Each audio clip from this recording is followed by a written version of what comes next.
seat. Check the back seat. All right, come here. Check the back seat. Gets in your head, right? Good. Because every year, dozens of children are forgotten in the backseat of a car by a parent or caregiver. All never thought it could happen to them. But with changes in routines, distractions, or a sleeping child, it can happen to anyone. Parked cars get hot, fast, and can be deadly. So get it in your head. Check the back seat. A message from NHTSA and the Ad Council.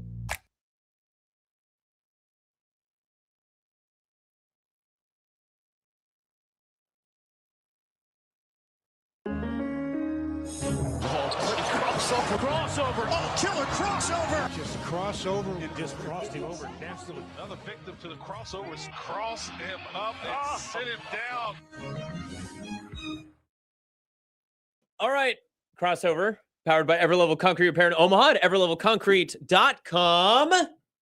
Hello, Nick. Hello, Josh. Hello, Austin. Hi, How Austin. are you guys? It's me, Austin. It's great to see you. I'm doing tremendous. Wow. I'm doing good.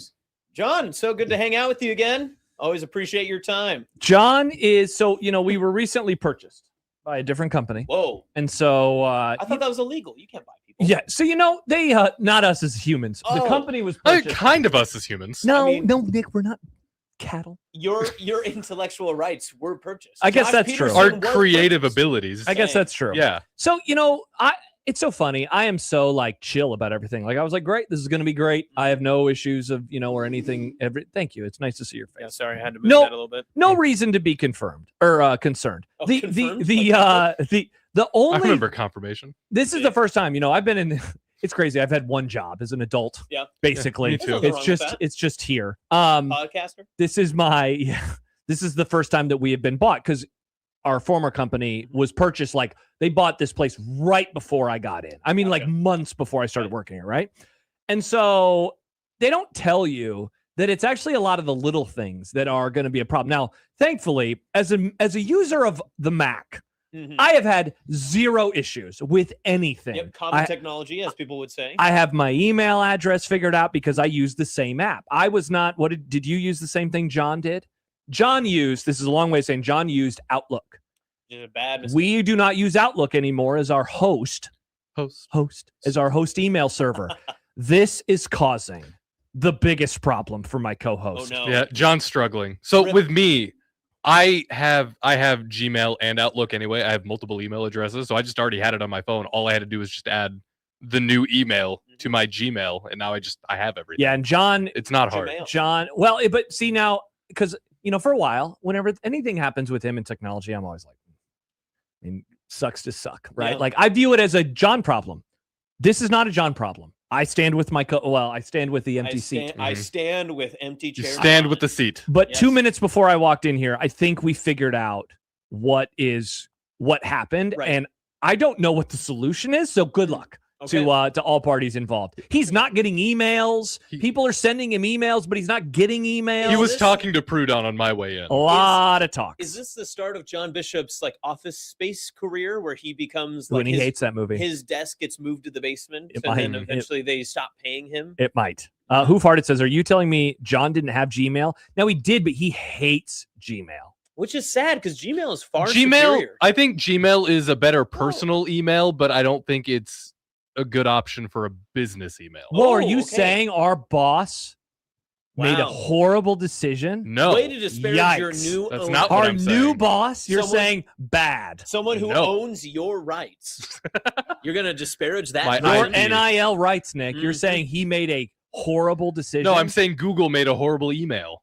interesting. Mm, I love interesting. Gmail. I don't have any issues with it. Well, Google me is the phrase, not Bing me. So there's a reason for that. Mhm. It's because Bing is bad. Is Bing Mm. still around? Do Oh people yeah, still use Bing is still. People use Bing for more NSFW search results. Oh, really? Yeah. Oh, Bing's- interesting. It's big Bing's on the no- P word. Yeah, Ah. very big on that. Aaron says, I refuse to put work bleep on my phone because it's such a bitch on my phone. And until they pay for my phone, I put zero work stuff on my phone since it's such a pain in the ass. He basically described That was the one long sentence of saying the same things twice Yes. each. Yeah. Well, he was trying to fit that character narrative, you know, Am I- right? He's got an essay due tonight. Am I the sucker that if John sent me an email at 11 o'clock with a work request that I would respond to him? Yeah, I have that problem at Heard at Sports many times. I get a Teams message and I act like that is just a regular text message, and I go, "Yes, I'll respond." And it's 11:30, and I'm like, does your "Eh." soon-to-be wife say, "What are you doing?" You need to set boundaries. Well, often she's asleep at this point. Nick sets boundaries.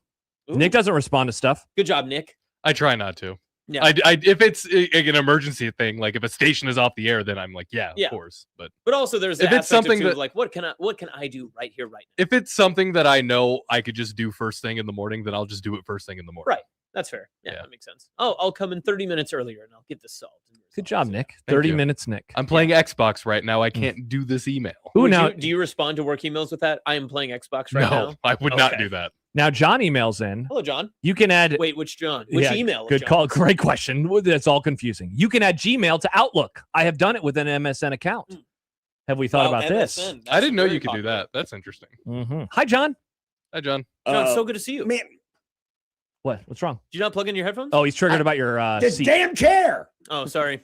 I just like to dangle my legs you like I'm pull like a- a kindergarten. You're like Damon. Now Mr. it's Dangle. Oh, Now really? it's too low. This chair is R.I.P. broken. Verse. This chair is broken. Sorry, It does John. not raise and lower properly. We should Sean, have next brought time I will that up keep in the our chair where meeting you- the other day. We want Well- new chairs with armrests. Yeah, but Whoa. but these chairs won't apply in that studio. Whoa, you're getting a new studio? They won't? Yeah, because the tables should be lower over there, isn't it? Isn't the tables lower over there? I thought it was the same size. I think it's the same size table. Yeah. I think it's the exact same countertop. It's the exact same countertop, but I don't believe it's the same table height. Granite? Nice. I Don't could take be it for wrong. granted. Nice. Good one. Thank you. I could be wrong. Nick, you're Dave focused. Fight says if they're paying Dave- for or chipping in for your phone, then you respond. Otherwise, I'll get to it in the morning. Ooh, I've good never. point. Again, maybe I'm the So sucker. just with the I nature, would never view. I'd just respond. What are we talking about here? Do you respond after hours beyond your work schedule? And of course you do, because I To talk what? Yeah. to work requests. Of course. John, when aren't you working?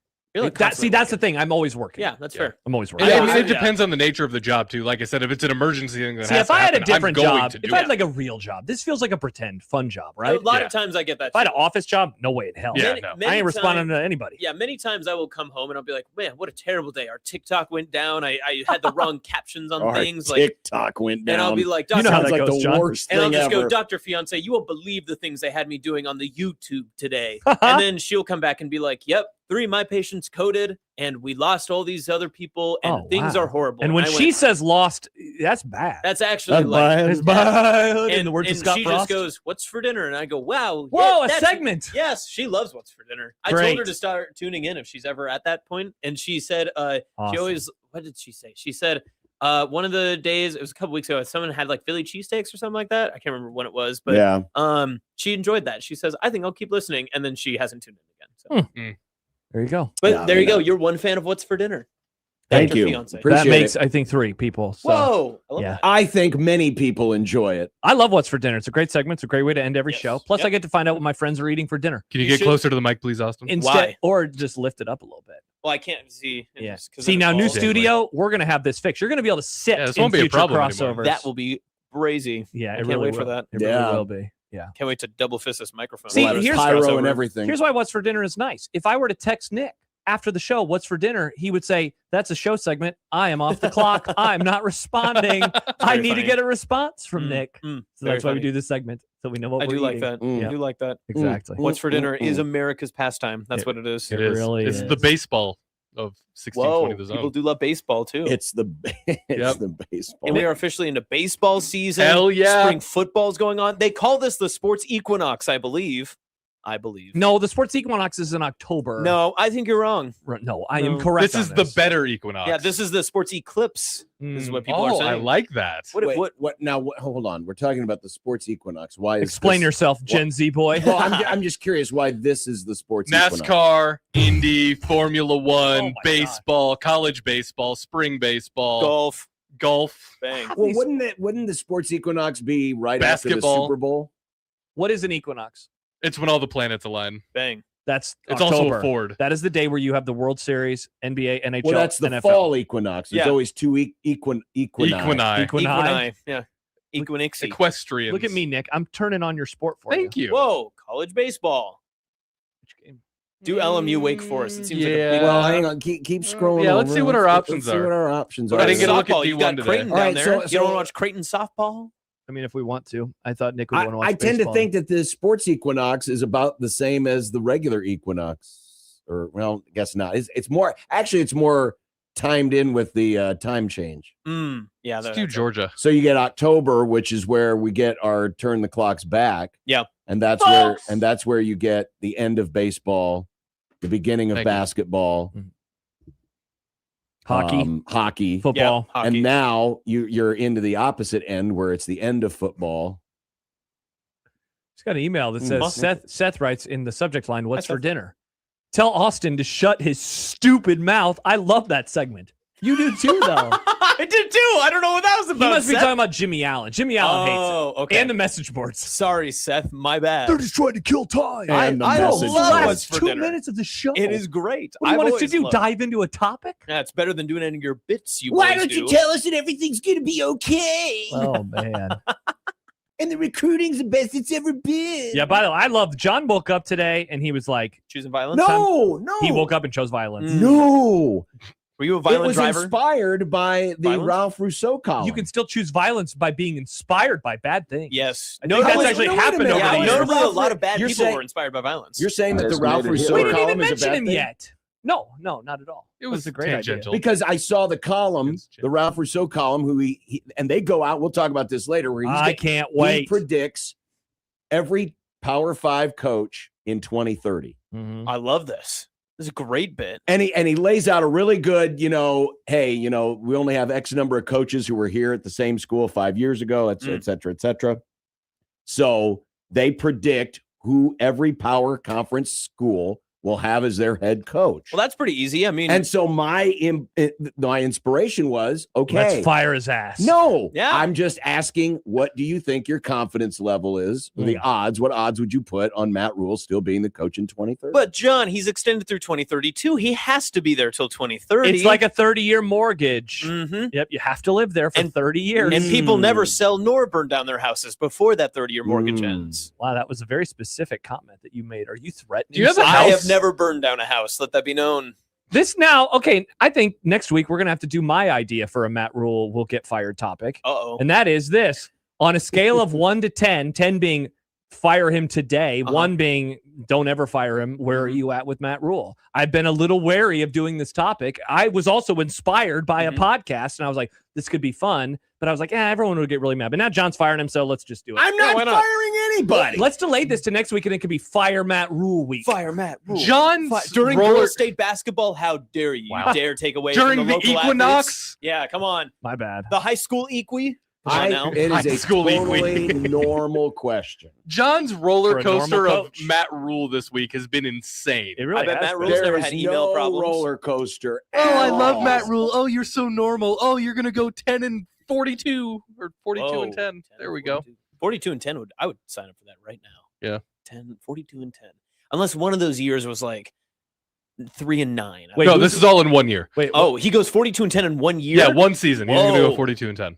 is this college baseball? Did he Nope. also take Will Bolt's job? Is that how he did that? That's a college baseball record, That's Nick. incredible. You can't go 42 and 10 in football. So what it's gonna happen is he's gonna become every coach on the team, and it's just going to stack. Oh, okay, Right. gotcha. Yeah. So right now it's just him he and Call Me doubles it and Matt. gives it to the next person. Right. Okay. So when gotcha. he Yeah, wins, yeah. him and Call Me Matt wins, Yeah. and then it just combines. That's actually a great idea for college football. Let Mr. Beast like officiate a game, and he's like, you can take this win or you can double it and give it to the next team you beat.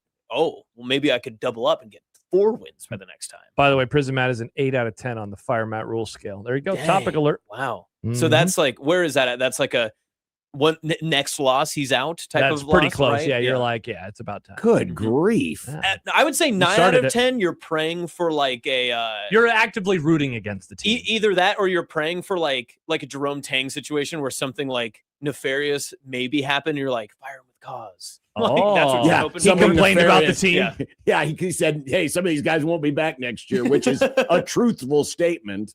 Well, It he is did. college Oh, sports. no, we got to get rid of this guy. He's out of control. He's a senior. He's graduating. See you later, pal. Sad Husker fan writes 5. John emails in, says, I'm at a 32. That Whoa. goes off the scale. Wow, and he has jeez. get rid of the My dumbass. God. Oh my God. We did get rid of the dumbass. He's at USC now. Wow, Nice. anti-Eckler, huh? Oh, he That's hates tough. Eckler. Why do you hate Eck? Because he said Because Do you he's a dumb, arrogant, He's not as Wow. normal as Matt Rule is. and Wow. he's not normal. But anytime you are as arrogant as to say, "Oh, special teams got that thing fixed," Which, speaking it's of on which, cruise control. John, yeah, it was on cruise control, all right. They cruised right into 5-yard kickoff returns in the bowl game. I saw your Well done there, Coach. I saw Great your job. Eckler, sinkhole, and cruise control tweet all wrapped into one. That's How right. did you possibly manage all of that into one single tweet? That was an incredible work. Well, I mean, it's you got 280 characters to work with. That That's is fair. true. Well, some of us don't have the check mark, so Mhm. no, I don't have the check mark. either. I only get to 140. That's tough. It's tough. Yeah, but you had 1 million impressions, so I did. Who's I'm the impressions cool- boy. You got to watch I out. wonder how much money that would have gotten. I had that thought that I was like, if I verify myself right now, how much money? I do should Don't- ask don't do Happer it. how much he's I know, getting I paid. should've. Because Happer has. Is he a check mark boy? He's check Yes. marked, yeah. Oh, I should ask him how whoa. much he makes. You know what? I'm going to ask him how much he makes. We get the notification every once in a while from the Herd at Sports account and be like, this amount of money has been deposited into your account. And every time I see it, I'm like, oh man, it's me. Is but it it's not making for me. solid money? I mean, it does okay. It Okay. does pretty good. So Okay. yeah, There we we're go. pretty good about that. I just How asked much him. does it cost to get verified? Well, right now it's like there's a sale going on. It's like $5 or Whoa. something. There's always a sale. yeah, I think it's 10 It normally. 10 reeks a of month. desperation. But it's a month. Let's see. You get it for $4 a month for the first 2 months, and then it's $8 a month. Yeah, it's All just, things considered, if I spent $8 a month on something, like I don't know what like the blue check mark really gets me. Like it gets me longer videos or something. Like I can post. You get your post shows up more on Oh, people's okay, feeds. gotcha. Your comments get boosted to the top. boosted. Boosted. You Fair. get boofed comments. but I can't imagine I would be able to get the money back from that. You don't think you could end up influencing to make it self-sustaining? Probably not. You don't think you can make $8 back every? I feel like you get enough impressions just from tweeting from the show and stuff like that. You get $8 back every month. I don't know. I have no idea how the formula works. Yeah. Well, I've seen that before too, that people put up like the screenshots of what their returns are. And these are like, hundreds of thousands of people that follow someone like a content creator. And they'll post they'll just say, I made like $56 this month. And there's like no rhyme or reason to the payment. So I don't really know how that works. Yeah. It just I feels also very don't random. want to Yeah. be influenced by the fact that I might. You don't want to chase the dragon of impressions. That Mm. ball's gone. Mm. Home run, Georgia. Can you do a home run call like that for Oh, Creighton? that ball's I just- could. That That ball's gone. I asked Happer. If they're playing in one of those midweek games where it's like 16-1 and somebody hits a home run, That ball's gone. I will try to low play it as much as possible, and that ball's gone. So But Happer doesn't understand I'm gonna any try of that. these questions that I'm asking him, so he's not making anything. And he said, "What the hell? I don't even know what that means." To my question about, I figured you got some money. That's from the those whole bit of impressions. getting verified is to get Happer money. AI? No, he did it because he wanted TweetDeck. Yeah. That's why he did it. I see. He wanted TweetDeck back. He did it Yeah, for the deck. The TweetDeck pill guys are ridiculous. I Yeah. miss it Josh and so This guy much. got banned because of it. I miss it Twice. so much. So I don't think it was from that anymore. I think that Did you click on a podcast link? no. You I think think that it I wasn't- think it was Lincoln. I think it was them. I really do. You think it was the university? The timing? You think the football program did this? The timing. How do they have that kind of influence?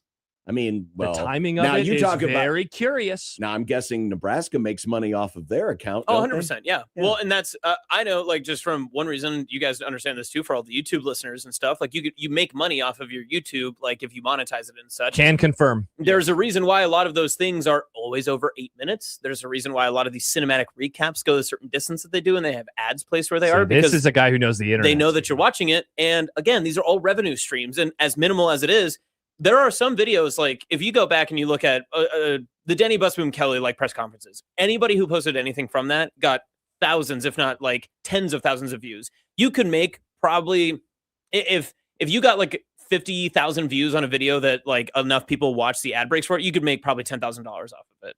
But of course, you have to be able to have the content that people want to watch. And all that they other say stuff. they don't have enough money to redo the Memorial Stadium. We Get should outta send a here. cameraman to press conferences and start raking in that dough. You should. You Here's should. Matt Rule speaking. By the Hmm. way, Alex says this is a conspiracy theory I can get behind. That Nebraska, that That the Nebraska University of shut Nebraska. down your It's account. very curious I do timing. like that thought. It's Who do very you think curious started timing. that conversation in the boardroom? I Like have in no their, idea. their Monday meeting, they're like, all right, priority one, Yeah, we got to shut down Josh Peterson. Not our fans. All I can say is this. I know that if you think of the people at the highest rung inside of the athletic department who are pissed at me, there you go. I know for a fact that him and obviously Mr. Rule not happy with me. Imagine being Hat Boy.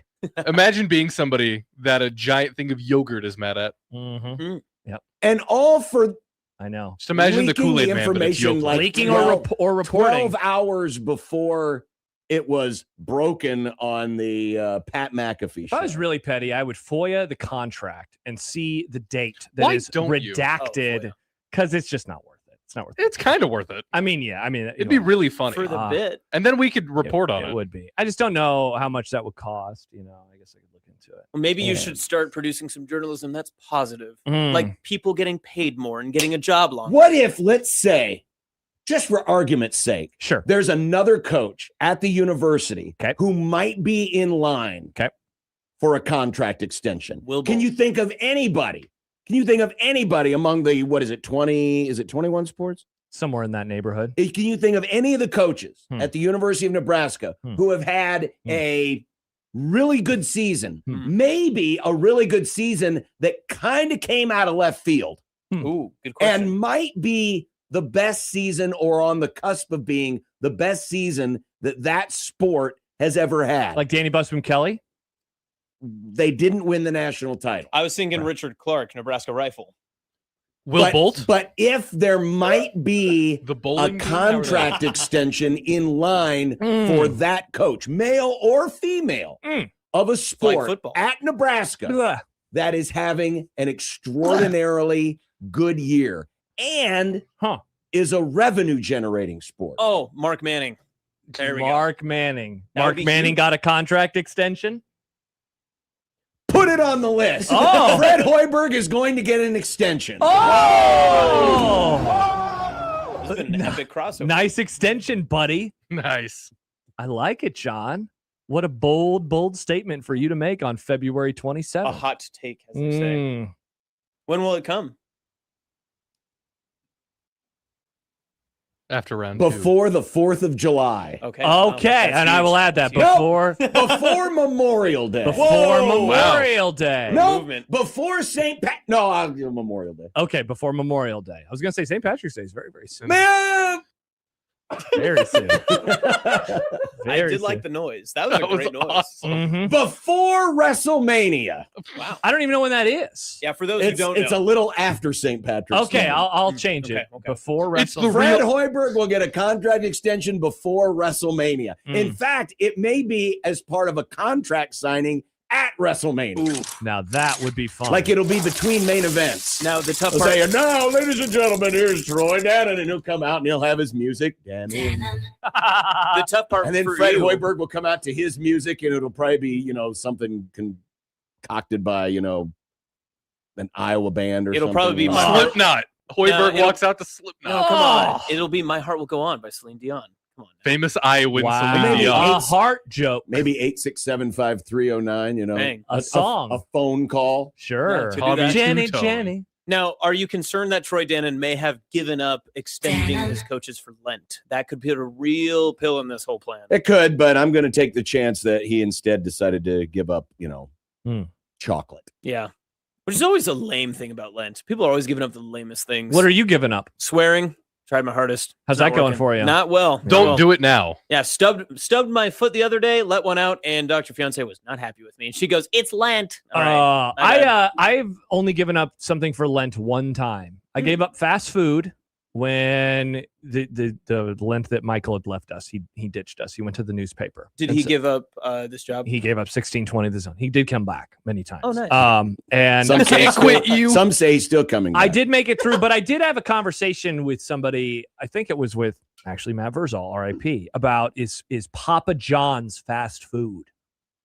That was a question. Yes. Dumb debates. He said it is. Yeah. He was like, that's fast food because it's like fast pizza. Yeah, I would agree. I would agree. They still have to bake. It still takes probably 15 minutes to Yeah, bake. because No, but I it said has it a wasn't. drive-through. Because That I is not ordered fast Papa food. John's. That is fast. I would say, like, Papa? there's a version of fast food pizza. Like, that is fast food pizza.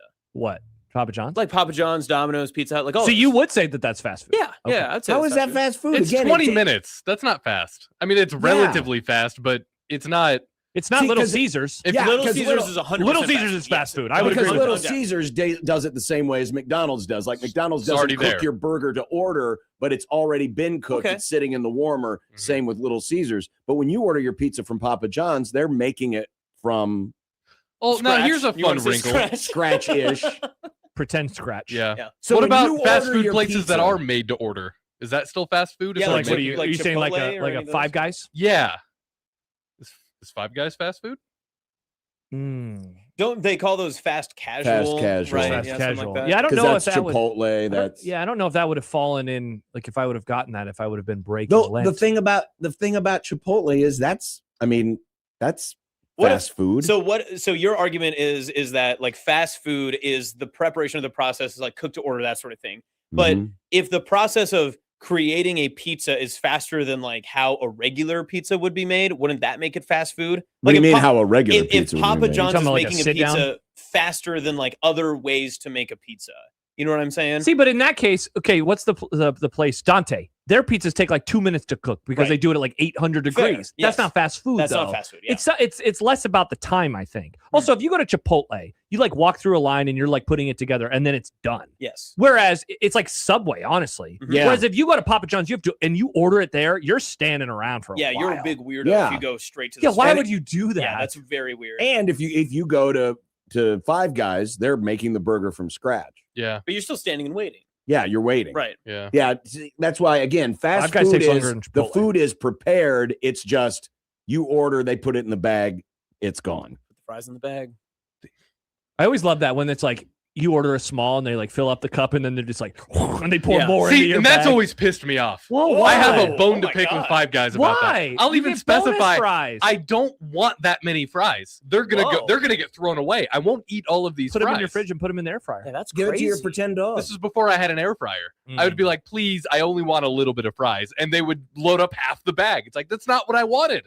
Wow. I don't want that many fries. I've never Well, heard you someone don't- complain that they got so much food. Yeah. Yeah, have you ever Yeah, you don't considered have to eat it all. Yeah, have you ever considered that you just don't order the fries if you don't want them? Look, I want fries. I just don't want a billion fries. Give well, them it to a kind of sounds coworker. like you wanted fries and they gave you fries, but you're mad about getting fries. I wanted a little bit of I fries. don't They know. give me a lot of fries. I don't know if I went to the Five Guys menu right now and I said a little bit of fries. They'd okay. be like, that's not on the menu. But you know that you're going to get those extra fries. Just make sure that either Paige is there with you Oh, or the your dog, fiance. Your and you can pretend dog. share. We don't give our dog human food, John. We're great dog owners. I give my dog human food. My Yeah, dog gets yeah, we human get- food. My dog loves Banks me. gets frozen yogurt every night. Dang. We don't want to set bad habits for Misty. And how's that treating you? Great. By the way, I remember when I learned that you could order Five Guys fries, like not overcooked, but what's the term? double cooked. Yeah, and how it was like, whoa, way better. Wow. Because I was always like, these are just a little soggy. Well done. And then I ordered. That was the term that Yeah. I think I used. Well done, and they were way better. Yeah, I 'Cause they shouldn't were have to crunchy. order. I shouldn't have to order fries like medium rare. I should just Yeah, it's just, like, really- just make them a certain That's way. my only knock on Five Guys. That's my biggest knock on Yeah, but I Runza. don't- Runza fries have that problem often. Oh, that they are really? They're often not crunchy crispy enough. I Yes. learned that you could do that Wow, at Cane's really? too. Yes, you can order them 100%. cooked a little more. Which fast food place? We were talking about this the other night. Paige and I, my fiance, I'm engaged. Oh, Which fast food place has the most consistent fries? Because I think McDonald's. It's her, 100% McDonald's. see, and her and I landed on Culver's. Culver's are always the same and they're always good, but with McDonald's, sometimes they're cold, sometimes they're not as salty, sometimes some are crunchy, sometimes some are Really? floppy. Yeah, But but Culver's sure, is always So the actually, right temperature you're- and good. you're occasionally going to get in an order of McDonald's fries that maybe a couple that are a little soggy, right. and maybe a couple that got overdone because they were cut too thin. But overall, from the fries you get, very consistent. So are you talking consistent as in like good or consistent just like no matter what, like this is the form of fry that they always produce? Because if it's like consistent as in this is what I've always gotten every time I go there, the Dairy Queen fry is always stale and always terrible, but I always get it. And I know exactly what it's going to be the minute I open a box. that sounds like a bummer. Fair, I It guess. does I sound like a bummer. I feel like whenever I get Culver's fries, they're bummer. always salted the perfect amount. They're never cold. They're always the right temperature, But and they just taste better. Jordan says Culver's fries are the definition of meh. Yeah, I think their fries are. They're I don't really go to good fries. Culver's Yeah. enough to give it a determination on the fries. Culver's fries and Runza fries are very similar. Runzas Yes. are way better. Yeah, I'd agree. I like I've Runza. been- And I would say Runza is very consistent. Charles says Culver's is Wisconsin. Now, if you're trash. getting the fries Wow. at Runza, you're doing it wrong because you're not getting onion rings. You got to get the You get frings. frings. I always do No, frings. you don't John get the says- frings. You get I love this. onion I've had rings. this. I've heard this conversation so many times. Get frings, and then John says, "No, you No, don't get frings." just rings. You can get fries anywhere. Okay, but you can't get Runza onion the rings. problem with a Runza everywhere. onion ring, and I love Runza and I love a Runza onion ring, is that the minute you bite into that, the entire onion escapes the onion ring. It does not. Yes, it's like it a does. prison break. Yes. Then you have it's like you an have, eel you have- leaving its You still have den. your kids' teeth in there. Have your adult teeth come in yet? Do you think these are baby teeth, these I don't- choppers? they I got must- no they veneers. must be. No money for veneers here, John. They must be because every time Get some of I that eat it- Twitter money. Get those Twitter veneers. that's the impressive thing about the Runza onion ring is it rarely does the Oh my God. onion come out. This is such a childish argument. And I can't believe that you're defending the Runza onion ring Because it's that is great. the biggest. I can't No, even I'm argue with- on this. great. This I'm is with ridiculous. Austin here. Thank The you, Nick. definition of a good onion ring is one where the onion doesn't pull out when you try to bite into it. Yeah, what Listen, is it, I'm not sex? one to The pull only out, reason- especially the- in onion rings. The all right? only reason the onion would pull out is if you don't bite Maybe all shut the the way fuck through the onion. Your teeth aren't I sharp would, enough. I would I'm argue a that we teethy. have Your teethies. we still have tiny baby teeth on the other side of Okay, this all right, table. relax. All right, Like listen my here. dog Seriously, What do you you you're bite calling through me the my onion, baby You baby bite teeth? through the onion and it won't pull out of the rest of the breading. That's disgusting. You can't always bite through the onion, though. I Jojo do writes, every time. onion pull out game on point. Thank you. Yes, that's right. I'm always pulling that onion out of its shell. I Nice. can't get over your comparing an onion leaving the breading like an eel or It the looks like an eel. No, doesn't it does. That's the That's first an thing I thought of. incredible comparison. Thank you. I've been watching I a lot will of Animal not Planet stand for recently. this Runza onion ring slander. J-Man It's writes, not slander. It's truth. All right. No, it's not. It You're doesn't big happen to onion. me. You're big ring, and I'm just a guy. because trying to speak the I have truth. manly teeth. I will go to the streets. I will go to the streets. I'm going to put a bunch of different pamphlets in the streets and just be like, "You've been convinced." Somebody needs spurred. to bring us some Runza onion rings. Run your rings. And we need to eat them at the same time and Let's see do it. we need to test this. plus we get to have onion rings. That sounds great. That would I be love great. onion do rings. onion J-Man rings. writes, Happy New Year, soggy fries edition. and maybe This is as your he's biting third or through fourth. his onion ring, one of his Already? baby teeth will come out, and then the adult tooth will come in. The adult tooth. Listen, John, I'm all the way down for this. I think this would be great. Now, you may not have heard this earlier. I would encourage all three of you to go back, but Okay. on Middays with Matt, hosted by Austin Jacobson today, Right, the takeover. I did go through pros and cons of inviting each of you to my wedding. Oh, I heard. There was no cons for me, by the there way. was no cons for Nick, which Josh was very surprised by. Wait a minute, Wait, no who did cons you for him, invite and to your wedding? we're cons, and he's not a con. No. There were pros and cons for each. I went through every talent see. on 16. I just didn't have any cons. Yes, there were no cons. Wait, But so we who's- had cons. The only apparently. con for Nick was that I was afraid if I only invited him from 1620 the zone that he would be so sad and alone. I didn't want him to feel That like he wouldn't would be bother me. So wait, you're Oh. inviting the whole station? Is that what I hear? I didn't say that. I said I'm He's just listing doing the pros and cons. What are our cons? Yeah, what's- Unfortunately, John, I feel like you were kind of old, so there was that. mhm, I did yeah, feel like you would yeah. fit in with the Western Nebraska vibe quite a bit. I think you would mesh with the. You all folks. had family towels. I have Yes. a con. Rag. It was a rag. What's my con? Josh is really upset by this. Yeah, You're probably running a marathon that Josh, day. maybe. Josh, the biggest con was that you were going to leave early, and you know that that's true. That's not true. I stay late at weddings. I do. I feel like you'd leave. I like shutting them down. I don't drink heavily anymore. So when I get like an excuse to get ripped, I Okay. love it. All right. If you have free booze, I will drink it. It is an open bar. Into the night. It is an open bar. I'm going to Austin's wedding. Wow. Bang. This is This incredible. is He it. didn't say you were. I didn't say you're invited. I said I'm. Oh. You just I'm- McMastered yourself. Yeah. Well, Ooh, I bang. would like to be Do there. you but if remember when got- Matt invited himself to my wedding? That was very funny. He's like, That's yo, I'll I be have a fun. I'll feeling- put my tie on my head. I have a feeling now that my Lampshade is on the head. my cons are his teeth are too manly to eat these. Well, see, this- runs this- on Are you gonna have That- onion rings at That the is wedding? what I would do. I'd be like, John Bishop will be here, and we're having an onion ring eating Right. contest. Oh. Ring Yeah, up, babe. ring up, ring up. Laszlo writes, I don't think Matt and Austin are two separate people. Are you Matt but with a mask on right now? Mask McMaster. Ooh, that was a good one. Thank you. Matt McMaster. We were texting earlier today. That's Matt also and I a good were. one. He was like reading Husker football stuff. Who I didn't- was? McMaster. Oh, we found a phone you charger? Were, you were texting him. He texted me this morning about a Husker football related thing. You were texting. You guys were talking about work. Then is what you were doing? Basically Yeah. off the clock. Mhm. Though I guess I was on the clock at that point. in Better time. He's charge. way off the clock. It's vacation. Yeah, big vacation guy. Huge vacation guy. that Mad Master. All right, we got to go, but Happy New Year. Wow. Happy, Happy New Happy Year. New Year. Happy Once New Year. again, Austin comes through. This is like his 3rd or 4th Happy New Year You are on It fire. is. of That's the right. year. Hey, next time, I don't know when the next time I will pass through to crossover with you, John. I will have some onion rings for us. They might be Yes. cold. I may have to get Nick to pick them Well, up. We'll figure it out. We just need to. Well, we Bring need in to an air coordinate. fryer. next time you're in. We need to organize this. I want to see your struggle with eating the Runs onion ring. I want to know my The struggle. eel. The I want to eel know my leaving its struggle. dead. Maybe you're doing it wrong. Maybe instead of you're eating it the long way. Yes, John, I would love for you to teach me how to eat it. Thank you. Please do that. That crossover. Go eat an onion ring long ways. brought to you by- Mm, Has anyone Thank ever you, eaten Everlevel. anyone eaten the onion ring the long way? Brought to you by Everlevel Concrete Repair in Omaha, everlevelconcrete.com on 1620 The Zone.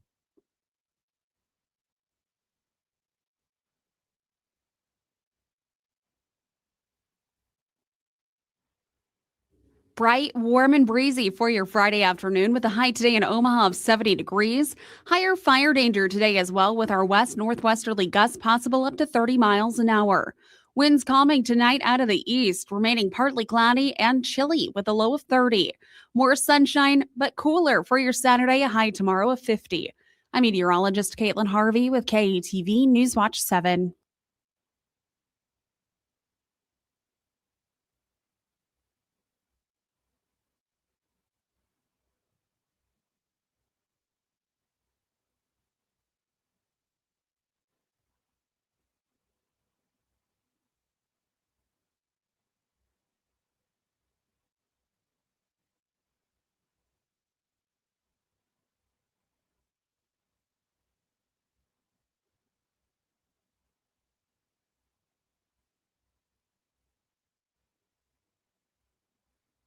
When visually impaired Hemingford Public School student Miley Krebs needed a paraeducator, Chad Bell stepped up to the challenge. I am very lucky to get a para like Chad. He's there in most all of my classes so that I can learn like the rest of the kids. I first started working with Miley in 4th grade. I helped Miley figure out the different ways to do different things to get the same end result as her sighted peers.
KOCN.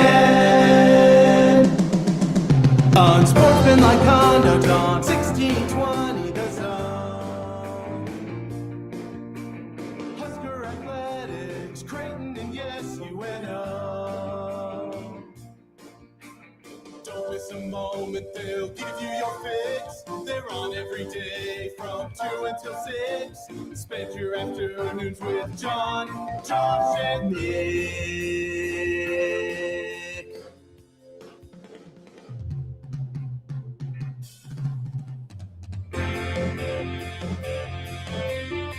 John, Josh, and Nick. They'll show you what sports talk really is. Boy, yay. We've reached the end of the week. And it's a One Beer Friday. It is. I brought beer. Also, we're going to start the show with an email from a long-lost friend. Okay. Unsportsmanlike conduct on 1620 The Zone. Husker Athletics, Creighton, and yes, UNO. Welcome to the Grum. It's good to have you here with us in our humble little abode we call our Zone Studio. For now. For now.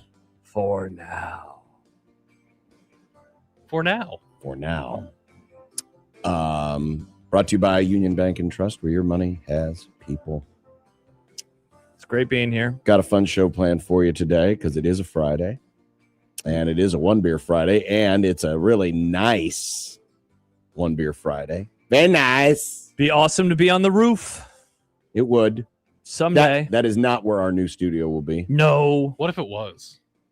Be pretty interesting in the winter. It'd be good sometimes, but not all the time. Yeah, how many days a year would it actually be pretty good to do the show from the roof? I think I would say we would get maybe a month. Really? A month. Because sometimes it'd be really hot. Like yes. too hot. We have a tent and a fan. Yeah, but you know how the sun sets? Remember when we used to do this, the remotes at Miracle Hill for the Real tournament, and we'd have to butt. move the tent. So at the end of the show, we wouldn't even be sitting under the tent anymore. We would just have the tent so we could be in We're shadow. sitting like adjacent to the tent so that the awning actually covered the setting sun. Yeah. Remember that? We could probably work around that. Could we? Yeah, by moving the tent. No, if we just set it up and then we put the backdrop up, then we wouldn't have to worry about the setting sun. Interesting. Well, we're not going to the roof. Let's Maybe just face east. Maybe someday. We ain't going to no roof. Jealous, I often love the time that we are on. It's a great time. People are going home. We're starting their weekends, but days like today, definitely wish I did the morning show. Oh man, I could be tickling. Yeah, you'd be tickling chains. John, I don't know what he'd be doing. Walking his wood, playing with his wood. We're not walking wood yet. You're playing with it. Yeah, we're playing with wood. Yep, understandable. The little golden Terra. Mm-hmm. The best part Takes is after his dad. He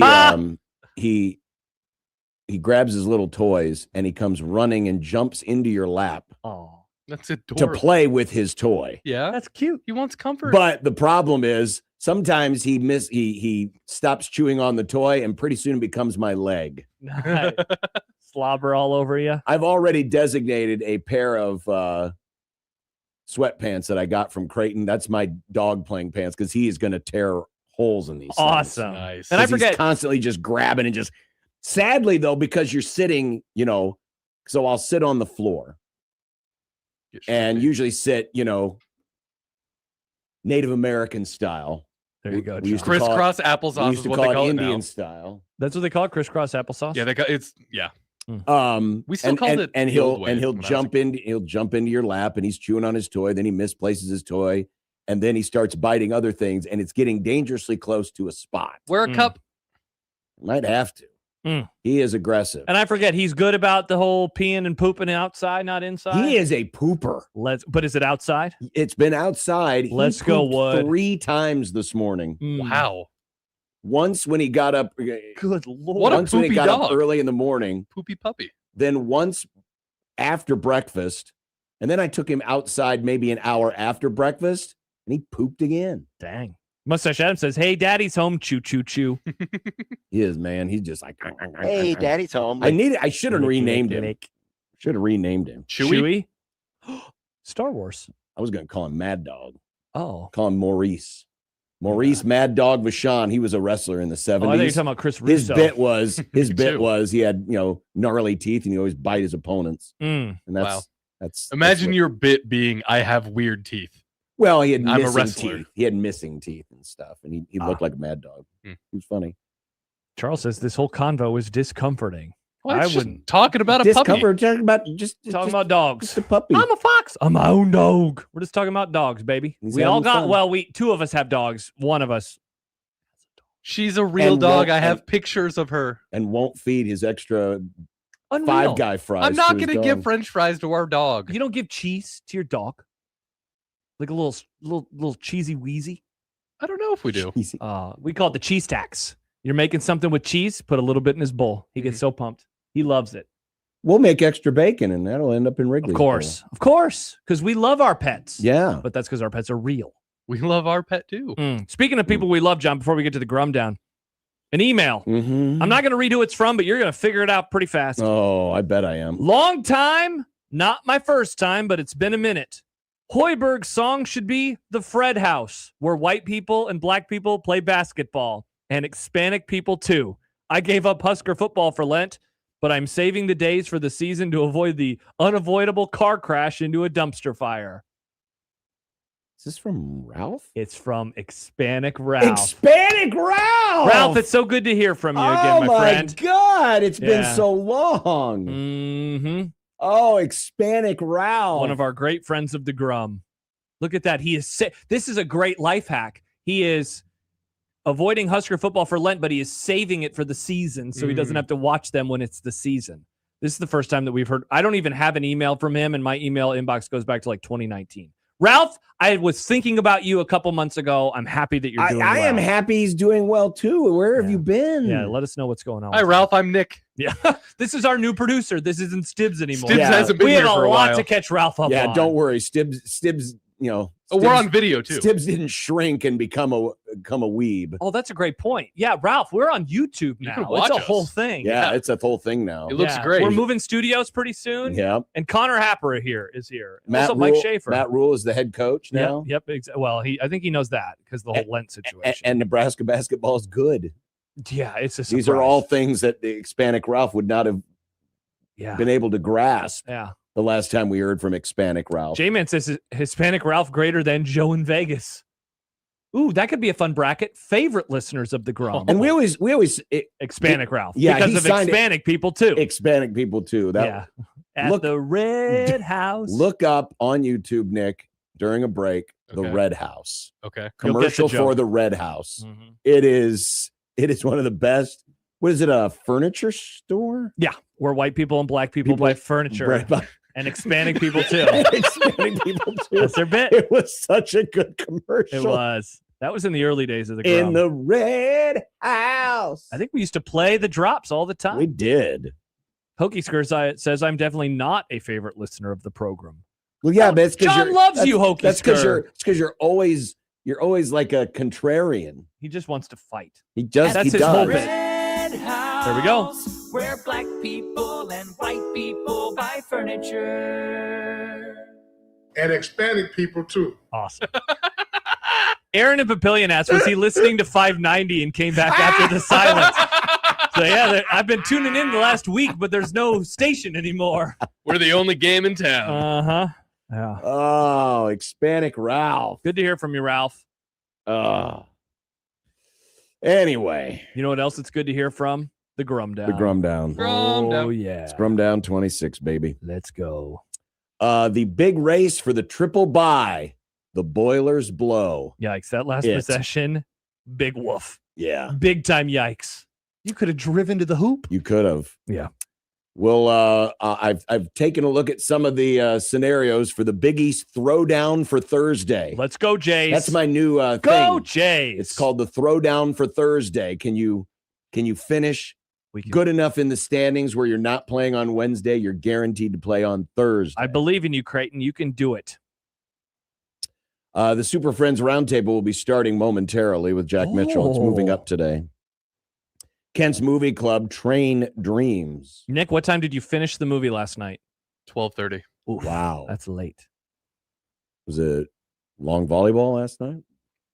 Yeah, pretty long. Plus, they have to drive. I mean, they live out. Yeah. You know, it's a long drive home after. And plus the traffic out of there. Have you seen this, John? They're doing some stuff downtown right now. Oh, yeah. I understand they're making some great improvements that are totally running on time. How pumped are you to only have one more home game this year? Like, gosh, that has to feel great. Yes. You're going to miss it, but you're not going to miss it. Maybe this time next year, John, you can just take the streetcar from here down the there. station. Excellent idea. Oh, Nick. yeah, because I'm sure they'll have a stop right here in our parking lot. Definitely. They will definitely have very convenient stops all around Omaha. Big Ten finances. How far does Nebraska trail? Not sure if we're going to get this one today, but it will be on the agenda. Okay, it's on the Grum down at the very least. Will Matt Rule still be here in 2030? Fire Matt Rule week begins. It is not Fire Matt Rule. Fire It was Matt Rule inspired week. by an athletic.com story. Nick, let's hit up Cutler for some audio. It's Well, Fire Matt Rule week. I need some Cutler On audio as soon as 1620 possible. this- I'm actually really? sending it to you right now. Did he do it already? Yeah. Oh, What a guy. Oh, Cutler, you are the man. Big East tournament stuff? We had to make a slight change in our tweak. A tweak. Or is it a reset? It's a tweak. Okay. It's a tweak. Fun. The journey of Brett Maher. With a new open. I'll explain in a minute. And it is predictions in One Beer Friday. Tight. 402-951-1620 is the Prairie Flower Casino Zone hotline. Mm-hmm. You can also text on that line. Please do. Curly Joe in our YouTube comment section says, just watch the Red House commercial for the first time. Exactly. Hell yeah. For those of you who are already on YouTube, don't leave us. No. Wait till the commercial. Just open up another tab. Yeah, maybe during mute the us, but break. leave us open. During the break, because you don't get Commercials. You don't get commercials in your breaks, and go look up the Red House. And Hispanic people too. Bingo. Please do. What's the one? Oh, I want to hit this. Yeah, hit the second one there. Yeah, This one? that one. Yeah. Can't we all just Get get along. Great stuff. A great way black to. woman. Oh, yeah. Because the guy's like, I'm white. Oh, Nick. I am white. There you go. I'm a black woman. Play that one. I'm a black woman. God, that is so funny. It was such a good commercial. I'm white. I'm white. I am white. Ha! Oh, it's not I'm white. It's I am white. I'm white. It's I am white. I am white. White. I am white. I am white. You can email the Grum. Tight. That is the Equitable Bank Zone inbox. John at 1620thezone.com. Josh at 1620thezone.com. Nick at 1620thezone.com. We're working on it so that all of my emails come to the same place. That's why John was a little late for the crossover today. Very confusing. We're getting you there, John. It's very confusing. We'll get it. You don't have to worry about, well, the Zone Twitter page is where you can vote. Should Matt Rule be fired? No, it is Oh. not. It is not the question. My bad. I misread That it. I is think. not the question. Will Matt Rule be fired? That's the question. That's not the question How? either. How is Matt Rule The going to be fired? question You're fired. is, on a scale of 0 to 5, 5 being likely, what odds do you give Matt Rule of still being Nebraska's head football coach in 2030? Kind of a wordy title. Wordy question. Thankfully, we have a few characters. That's what do you mean? That's a typical poll question. Typical Bob Bishop whole question is what it Very is. wordy is all. I think we could condense. Drop the. Ooh, good reference, Nick. There is no the in that sentence. We'll get you the results coming up, but go vote right now. That's our Zone Twitter feed. Our guest is already in the green room. I cannot wait to talk to him on the other side. What does he think about this poll question? And you know what he is? No. I'm white. You know what? You know what our next guest is? I'm a black woman. Ha ha! Good job, Nick. Good stuff. Great to be here on a Friday. 1620 the Zone. At the Red House, where black people and white people buy furniture. And Hispanic people too.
You didn't get a chance to see my new artwork this week. Look.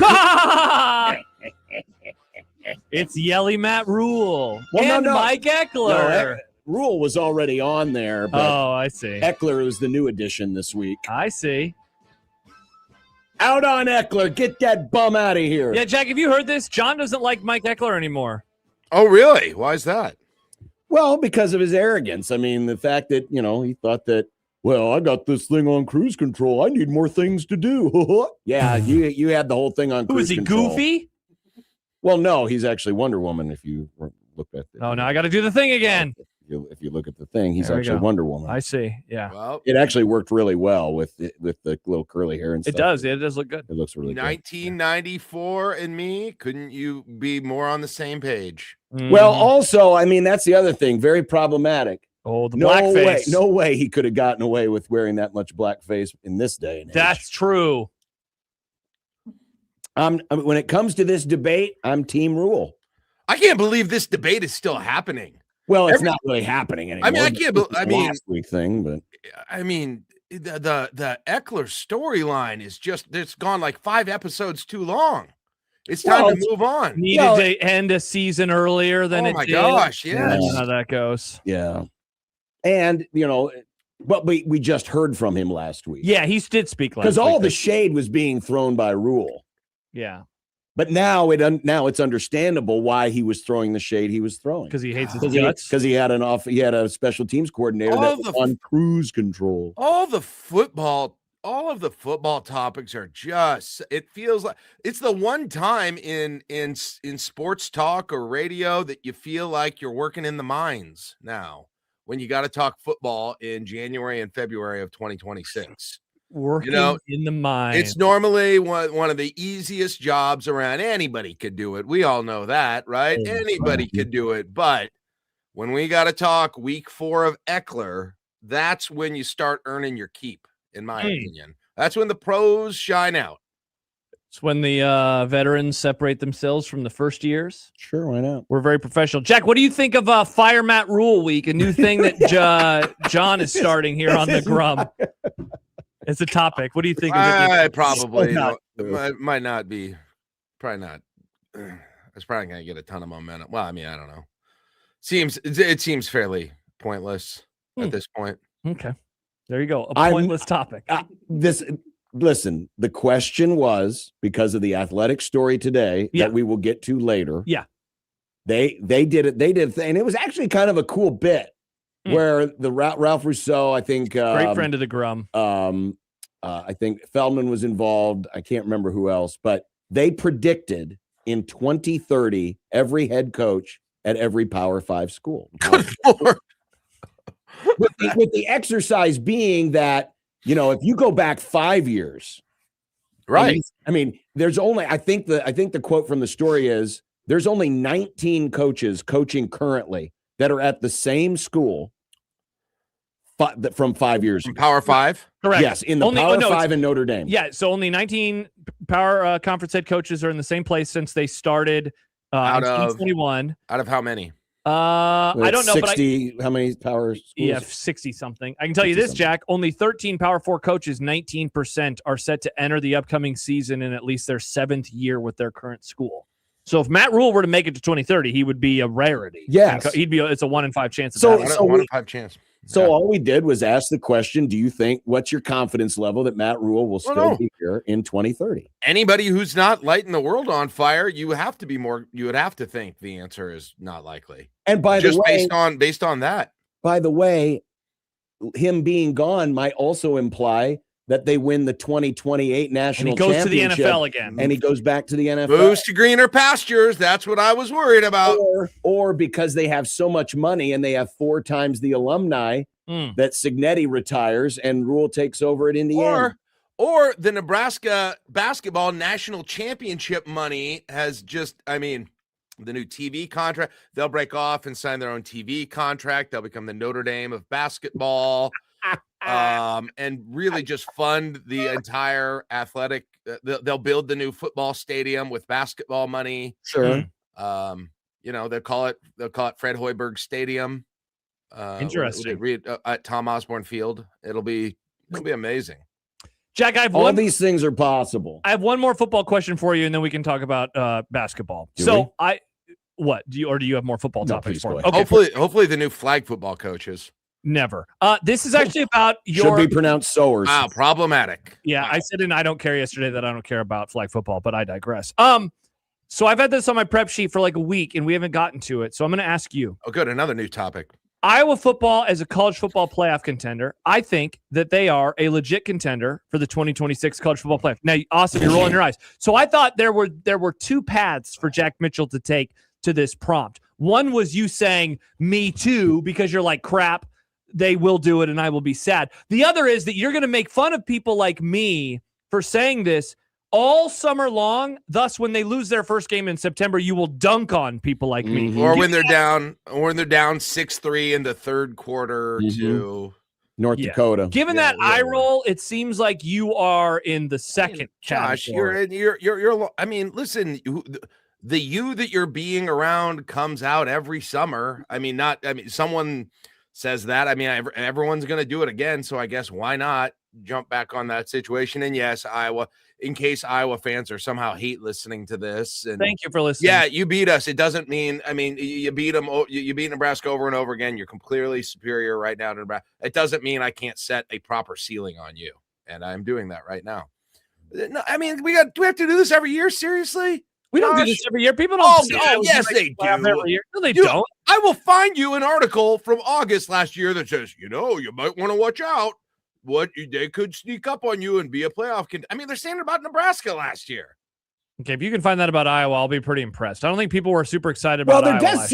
There always does seem to be a team. Yes, the dark horse that everyone Illinois was that team last year. Illinois was that team not last Iowa. year. Yeah. Illinois was that team last year. Yeah. I guess find it. Iowa has probably been that team in other off seasons. But lately we've been making fun of them more, Jack. Remember, their offense has been so putrid for the last few years. But now I sense a grudging respect for them. Okay, I guess I found an article that started out, could 2025 finally be the year the Iowa Hawkeyes break down the door and gain their entry to the first college football playoff? It was from Hawkeyes Wire. Yeah, that doesn't count. That's a USA Today product, though. Yeah. Yeah, Hawkeyes Wire is an Iowa. Garbage. Yeah. Wow, interesting. Garbage. Pure garbage.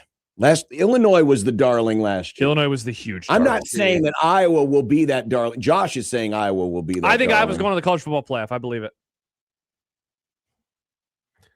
Okay.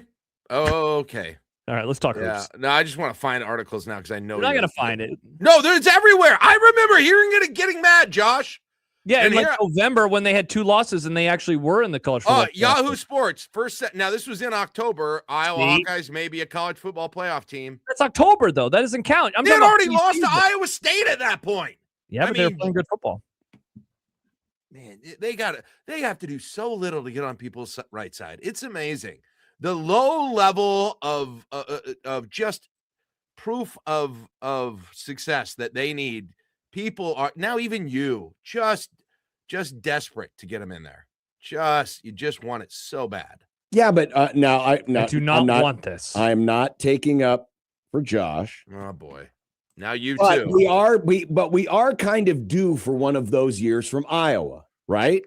Because doesn't this usually happen? What do you mean, it's like once every maybe 8.5 every year is exactly the same for them. What are you talking about? No, it's not. They did have that 12-0 year back in 2015. Yeah.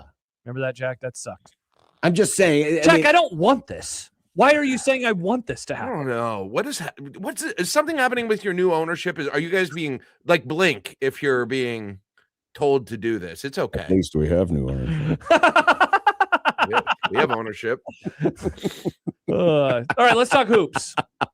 Are you looking for Iowa? Well, no, I was just Iowa? It does. It feels like it's got to be like every 7 or 8 years, and they are kind of due for one of those. So, this hop aboard, everybody. I'm not hopping aboard yet. You just ruined my night, Josh, because I am not in mode.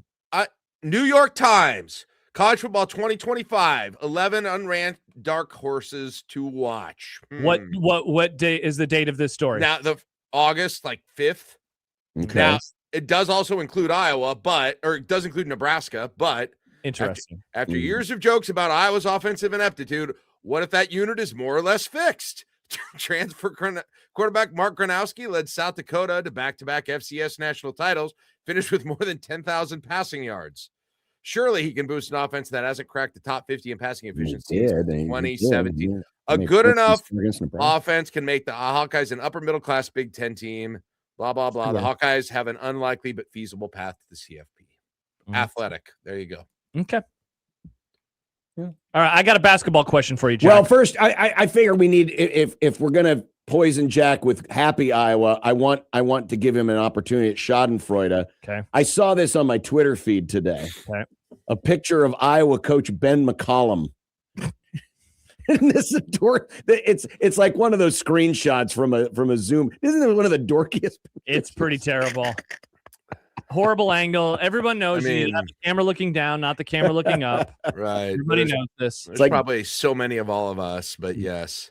Get a little Rogaine. Hey, man, I got to give that guy credit. He is coaching a team of two really talented guys to a heck of a season. So I got to give them credit.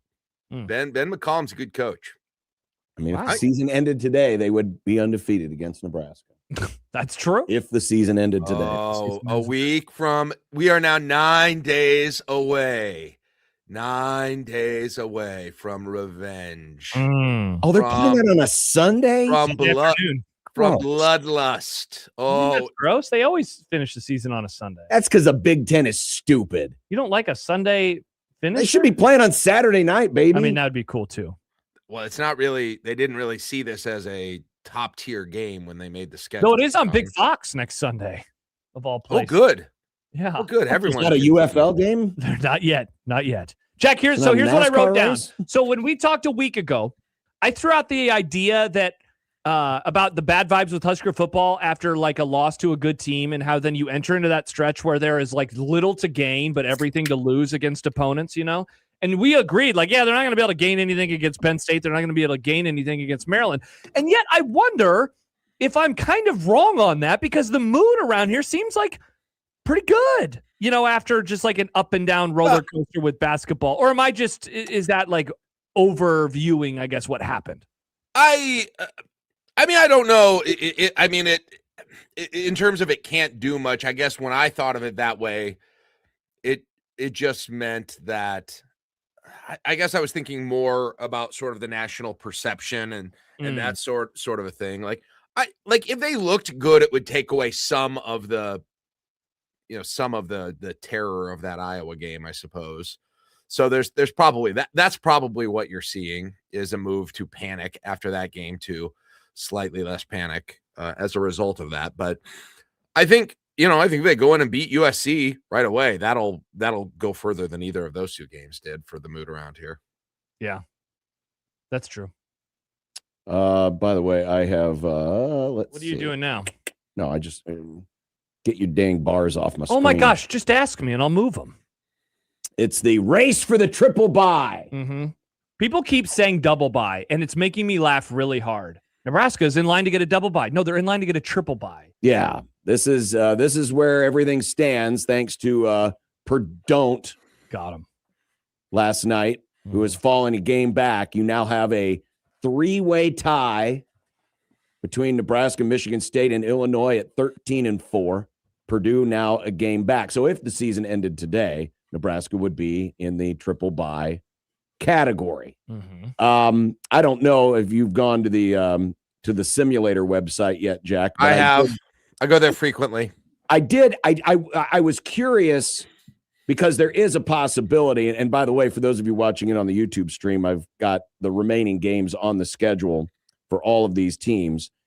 The possibility of a 4-way tie does exist.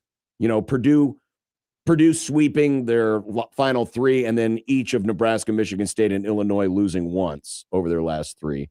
Thus, it would pull everybody into a tie. And the scenario I ran, Nebraska's in good shape. So a 4-way tie. Are they second or third? Third in that. Okay. Finish third. And it would be based on Nebraska's win over Wisconsin, because they would have the tiebreaker over Illinois. I also ran a scenario where, just in case, like, Iowa jumped into the Wisconsin spot, number 7. Nebraska still wins the tiebreaker. And does that matter on who they win or lose against in these? Like, if, I didn't run all of the scenarios, but I think it does seem like they're going to be in the top 4. Nebraska's in pretty good shape. Yeah. As far as tiebreakers are concerned, even though they do have a loss to Illinois, they do have a loss to Purdue. But you got to remember, they have a win over Illinois and they have a win over Michigan State. They have a win over Illinois. They got a win over Michigan State.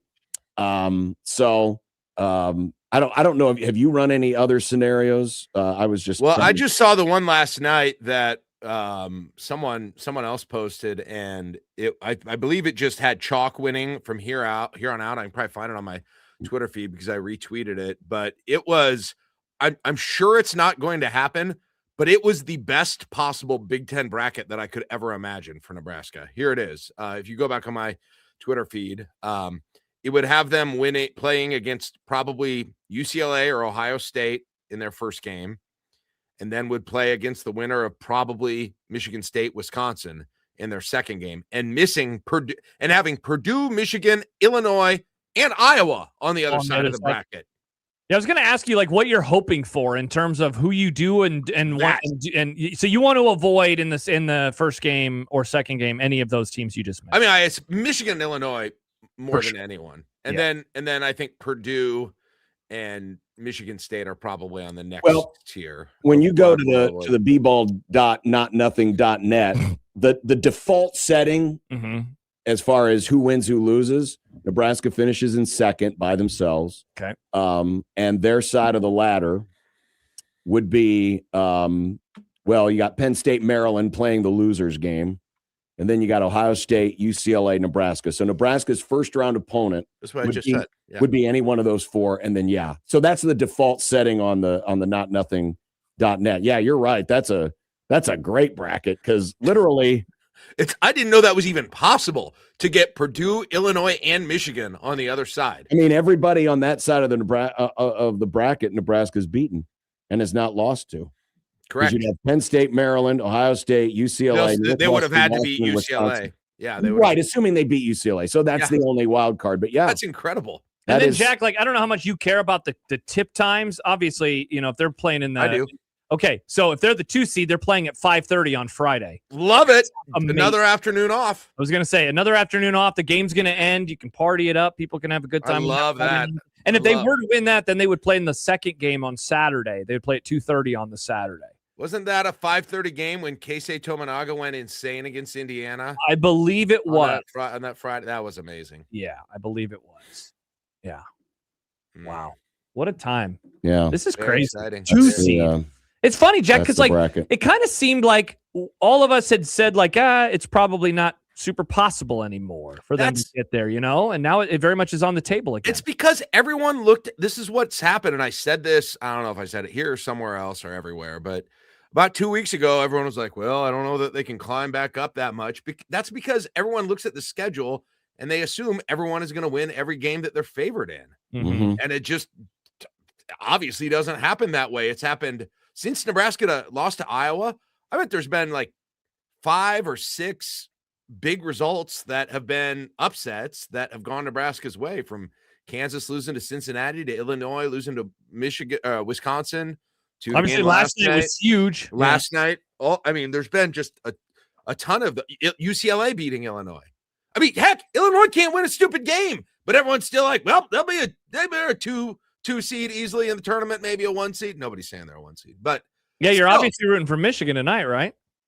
Yeah, Michigan tonight, and Illinois will have lost like 4 out of 7.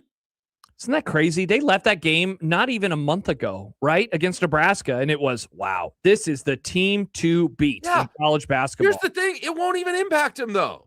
They can, they can lose to anybody, and it's still like, yeah, but they're pretty good. And Nebraska loses. If Nebraska would lose to UCLA the way Illinois did, do you think that would be treated the same way in terms of the impact? No way. Let's find out on Wednesday night or Tuesday night at midnight when the UCLA gets a layup to win and you go to sleep angry. God. And their coach decides to say something really triggering and annoying. Mick yeah. Cronin does another Mick Cronin press conference. You find out about it in the morning when you wake up. Do you think Fred Hoiberg was trolling a little bit? And you probably didn't hear these comments, but he said it both in the post game after the Maryland game and then in his press conference. He talked multiple times about just how excited he was for the travel out to the West Coast and being able to take the trip with the team and, just being together and some good bonding time. And I didn't think of this in the moment, but I was like, that's actually kind of funny because Cronin complains about it. And of course they've got to make multiple trips the other direction. Yes. I just thought that was a funny contrast where Fred has this his is great. We're going to have so much fun. Fred acted like he was going on a vacation. He sounds like he needs to get out of town. He's like, I got my suitcase back there. I'm ready to go. I'm excited for some sort of that LA weather. California. I'd like maybe going to get a couple of fish tacos. I'm really excited to see it. Take down the bars again because I have a fun game I want to try on you guys. Okay. So I was driving in yesterday and I was leaving Lincoln and there was a car in front of me that had this license plate, a Nebraska license plate. It was a customized plate. You're greater. Can you guess what this is? The only reason I get it. You're gator bait. Very good. Oh. Very good. Yeah.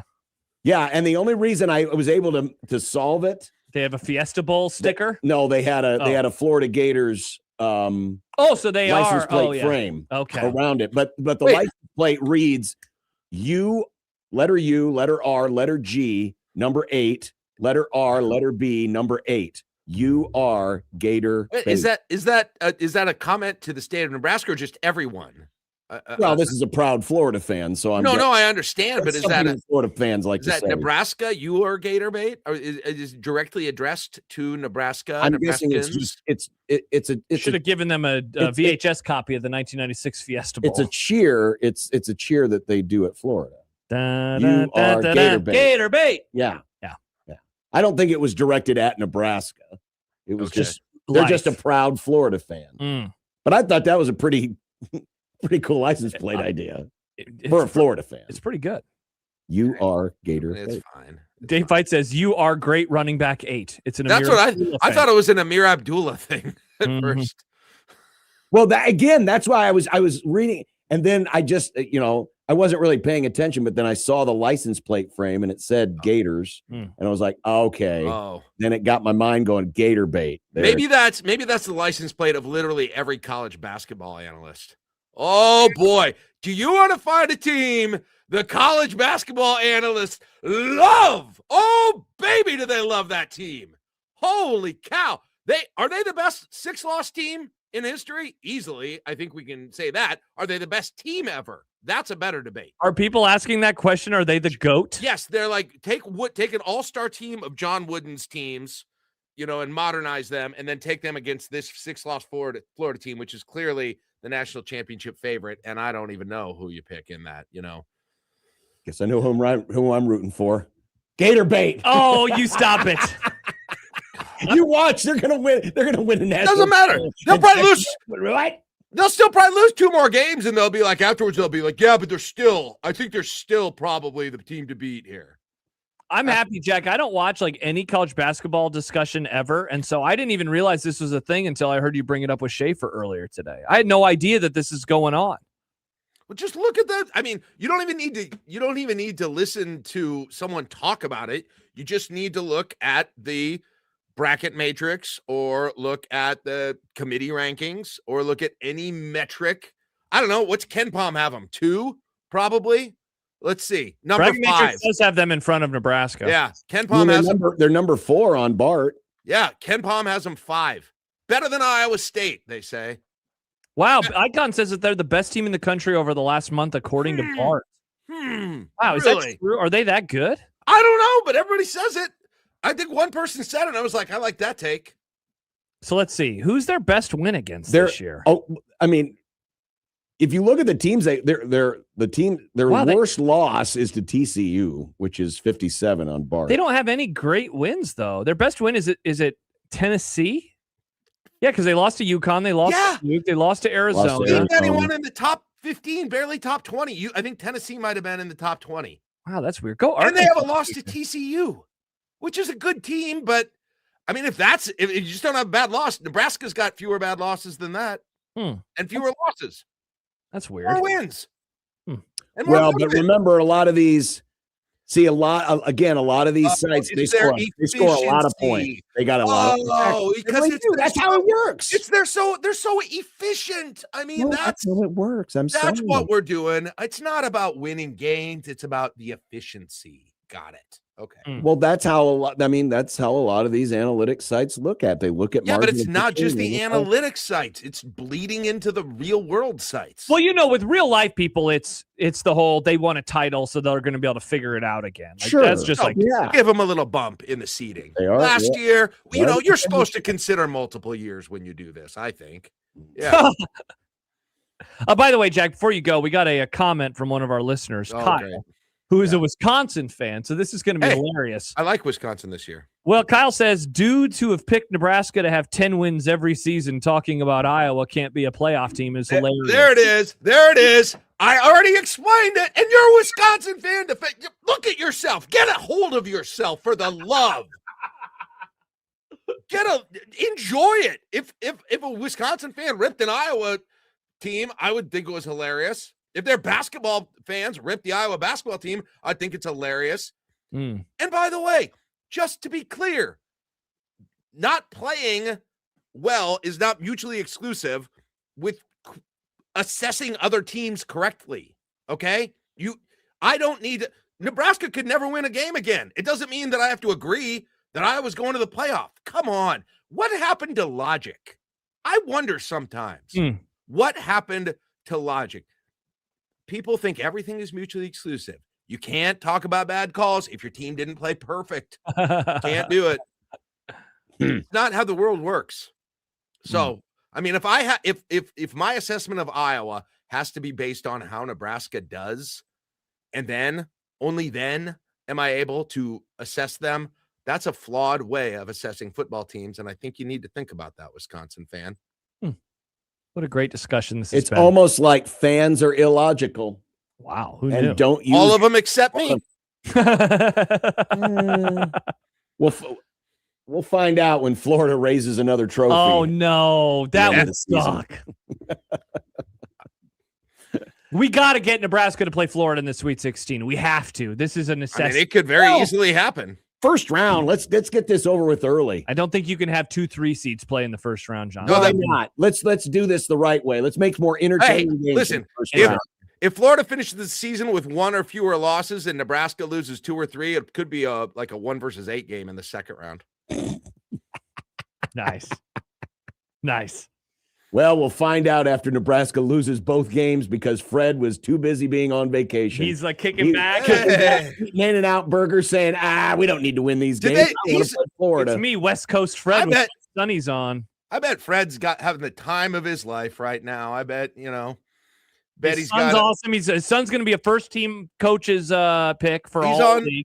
He's on vacation. He probably got there and there were two beds in his hotel room and he jumped in between them like we used to do when we were kids. And he was like, let's see what pay-per-view options we got, and then, went for a walk along the beach and hit up a hot dog stand. Oh man. He's having the time of his life, guys. All right. Well, enjoy the rest of your day. It sounds like you're having a blast already. I am. Watch out for Florida this year, guys. People don't realize how good they are. And you heard it here. That Florida-Iowa national championship duo is going to be amazing. Gosh. That would be that end of year video showing all the champions, and there's Florida raising another trophy, and there's Kirk Ferentz going out on his white horse with a national title. That'd be bad, Jack. Gator bait. I say it. Bye, because Jack. It's a laugh. We'll be back. 1620 The Zone.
Chance writes out the YouTube page talking about Fred Hoiberg and hanging out in Los Angeles.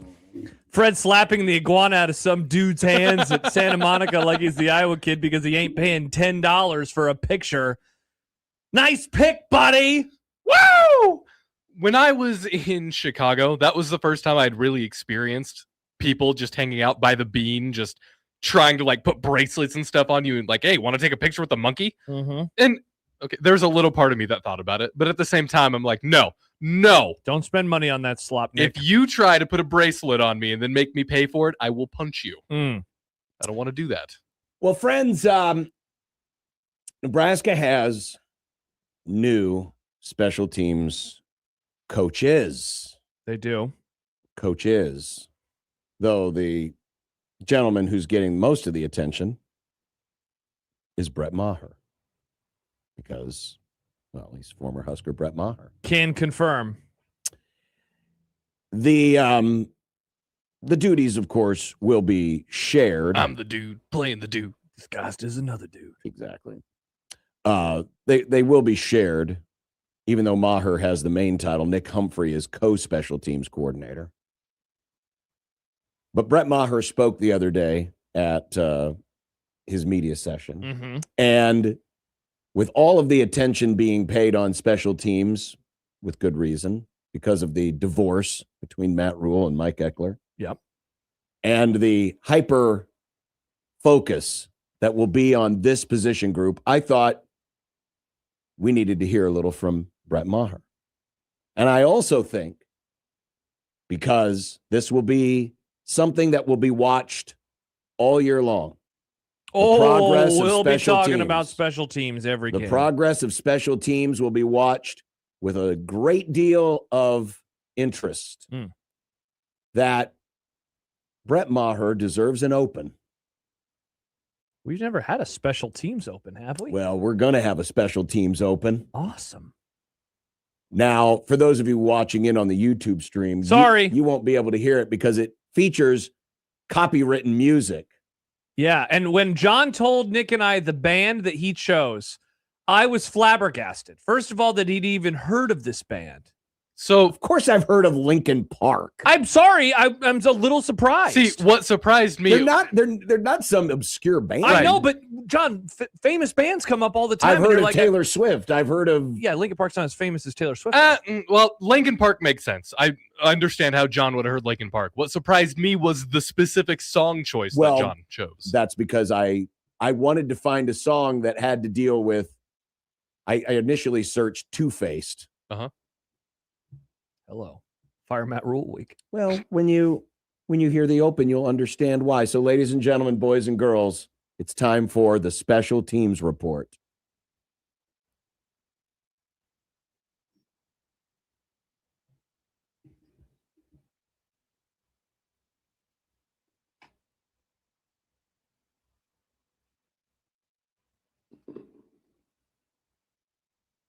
Kearney.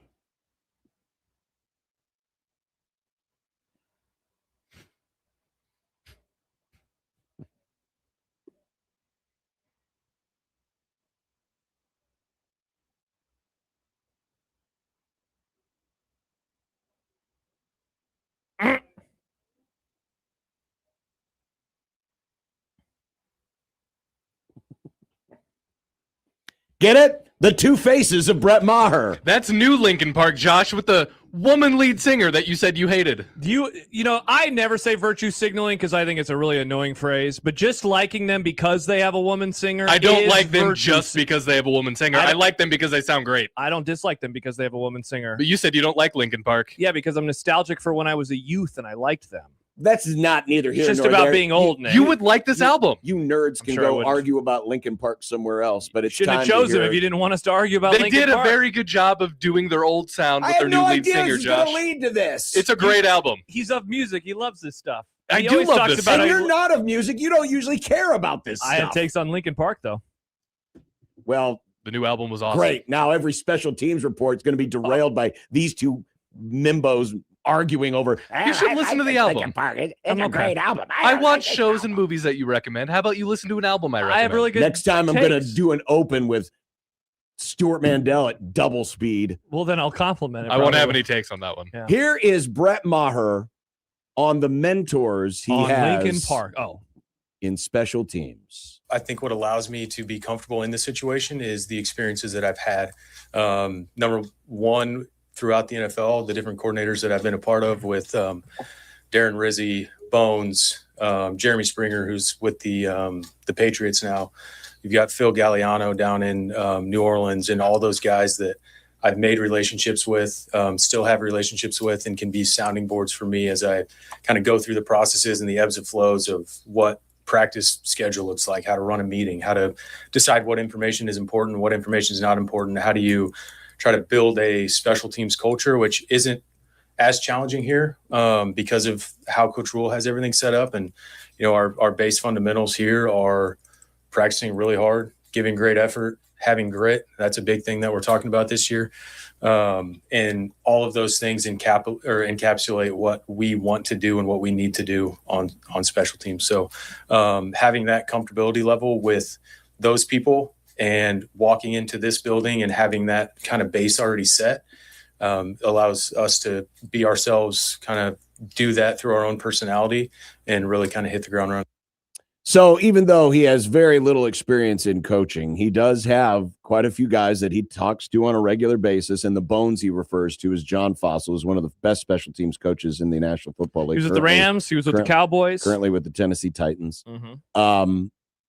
And so, having those guys to lean on. In fact, a little bit later on, he was asked, how often do you talk with some of these special teams mentors? Yeah, shoot. I talked to Bones yesterday. So they're just really good people. Number one, to be able to pick up the phone and call them, and you're always busy in this profession. So to be able to have people that do pick up when you call, or at least call you right back, because it is really new for me. So there's a lot of stuff that I'm trying to learn and digest in a quick amount of time. So to have those are invaluable. And Nick and I will probably go out and take a couple visits here once we settle through spring. Your dislike for Lincoln Park aside, you feeling any better now about special teams? Definitely not. Okay. Definitely not. I mean, it is good that Brett Maher does have connections and he's talking with folks. Yeah, but and man, I'm going to try my best to be like as normal about the like Matt Rule. Matt Rule normal? Yeah, I'm going to try. I'm serious. I'm going to really try. But like knowing smart people who have done it before, I mean, everybody in football in theory knows smart people who've done it before, right? Sure. Like, yeah, absolutely. Got to see it. There's not a lot of experience with these two guys coaching. Just because, and we see it all the time, right? You can be a player, you can be an all-time player, but there's a difference between being an all-time player, and I don't want to say Brett Maher. He's not like a great kicker in the lineage of football. He did have the record for the longest 60-yarders or the most 60-yarders for a while before. Now every kicker can make it from 60. But there's a difference between knowing how to do it and teaching it, and that's why we talk about it all the time with coaches, with actual teachers. What is it about them and their ability to show players or students how to operate at a very high level? And then with this, all jokes aside about Eckler, there was something that he was able to do that just changed everything, and this is now a different person with, in theory, the same playbook. How does that work? And so I'm going to need to see it before I believe it with him. And that's going to be boring for me to say for the next 5 months, 6 months, but that's what I'm going to be saying. I got to see it before I believe it with him. Well, you not only get Maher, but you get Nick Humphrey, and Humphrey, who played under the Eckler system, and now he is considered the Eckler disciple, and they're going to be splitting the duties. Here's Brett Maher on how these two plan to work together. Nick is awesome, man. He is super bright, super sharp, got a lot of really good energy. I don't have anything that I would change in our working relationship at this point. As we go through, inevitably there's going to be some friction and some button heads, but at this point in time, we've got roles pretty well defined and declared, and we really complement each other, I think, with what our strengths are and what his background is, what my background is. I think we both are very creative minded as well. So we're able to bounce different ideas off of each other and poke holes in, whatever the other one is saying. And, at the end of the day, get to a conclusion that probably makes sense to both of us. It'll be interesting to see how they work together, right? Because now they're both in a new role and they've never had this before. And so how does that work out for them on a daily basis? Here's Brett Maher on putting his own stamp on the Eckler system. There'll be a lot of our influence on it. I think, what was really good about last year was the fundamentals and how fundamentals of special teams can translate to other areas of the field. So when you come into special teams period, it's not a complete one-off. I do think schematically there's a lot of room for us to grow. And that's where Nick and I think will be really good and can be creative and create some different things because of that. Hufarta says, is it silly/unreasonable to be concerned about his ability to teach other aspects of special teams besides kicking, like he doesn't have experience with punt or kickoff coverage or returns? Well, again, you have Humphrey there. So I'm guessing some of the division of duties, Maher will probably focus on the kickers. Mm-hmm. Humphreys will probably focus on the return side of it. I'm guessing that's probably where some of this division of duty is going to come from. That's what I've been figuring. Also, I mean, trying to think of a great example here, but Bill Callahan didn't play offensive line. Great offensive line coach. Sure. Just because you weren't a kick returner doesn't mean you can't teach it. I mean, if you're a good teacher, you're a good teacher. Speaking of teaching, Maher is young at this. Yeah, he's my age. And he talked about it earlier, how to him, this was kind of a transition from his post-playing career into whatever he was going to do for the rest of his life. And he found that he really enjoyed it. And he was asked, well, how early did you realize, hey, this might be a vocation for you? Oh, probably, honestly, a couple weeks into it. Yeah. Once those players start understanding your message and you're like, I tried to give them this, they actually got it, and now they're successful, and you see that, whether it's on the practice field or during a game, it's just immediate feedback and being rewarding for me. So there's some Brett Maher. Still not convinced. I'm surprised that you are. I can't tell if you're just doing the Eckler bit or like. No, I'm not doing the Eckler bit. Am I being unfair? No, you're not being unfair. Because if there was you're not being unfair. If there was a special or a defensive coordinator or offensive coordinator that had this lack of experience, I don't think that. And maybe there's just so much weirdness with the Eckler part. My challenge back would be, and I'm not saying this is the best argument, but being a special teams coordinator usually isn't as prioritized as an offensive or a defensive coordinator. Surprisingly, even though we've seen it really come back to haunt this place. Yes. And keep in mind, during those years, during many of the Osborne years, they didn't have a special teams coordinator. Dan Young was the kickers coach, but they didn't. But everyone worked at it as a team. They were also a really great staff. The idea of having but the idea of a special teams coordinator is a newer concept in football than an offensive or a defensive coordinator. You do. I mean, my problem though is that it's been bad, and then it wasn't, and now I'm worried that it's going to be bad again because I'm worried that they're not putting the priority on it. Well, and two guys that have 4 years combined experience. They've never done this though, and that's concerning to me. I would stress that importance must start at the top. It has to start at the top. Absolutely, it must. The coach that doesn't go to the special teams meetings. And maybe last year finally opened Matt Rule's eyes to just how important it is. That'd be awesome. Because that, to me, I didn't blame the special teams coaches of the past. I blamed it on Frost. Sure, and Eckler in his first couple of years. It was, and Riley before that. It was bad because the guy at the top didn't put the proper emphasis on it. The reason why it was so damn good under Osborne was he prioritized on it. The reason why it was so damn good under Bill Snyder was he put emphasis on it. The reason why it was so damn good at Virginia Tech was because Jed's favorite coach put the emphasis on it. Correct. That's where it's got to start. Chance writes, should have been Alex Henry, says Josh Peterson. Maybe if it would have been Alex, I'd be in on this. Here's Walter before we go to break and welcome in Kent with the Movie Club. Hi, Walter.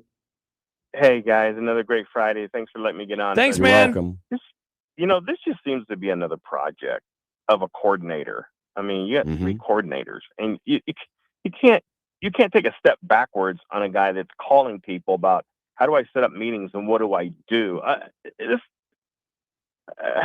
Man, rules just wearing me out. I mean, you can't tell me there couldn't have been somebody with a lot of experience out there that he couldn't have gotten that knew how to run special teams. It's just, I don't know. I don't know. That's it just fair. lends to that whole thing of trust.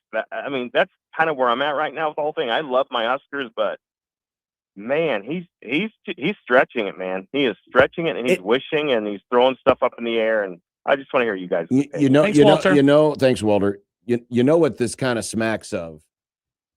It was, well, Pelini was a hothead. We got to get someone who's mellow. Yes, great comparison. And so you bring in Riley, or we had a defensive coach before. Now we need an offensive head coach. And what this feels like is, well, we had a guy that was all about him and didn't want to emphasize Nebraska. Let's hire Nebraska. Let's hire a Nebraska guy who is going to be in it for Nebraska. Because remember, that was some of the reasoning that Matt Rule used when he announced the Brett Maher hire. Was, hey, I know where this guy's loyalties the glory are going of to the be. special teams. That there's going that, and I am concerned. And yes, that's a great point you make, Walter. About learning on the job.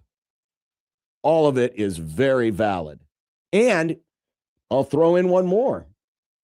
Matt Rule was willing to pay Mike Eckler top dollar, like top 3 money in terms of special teams coaches.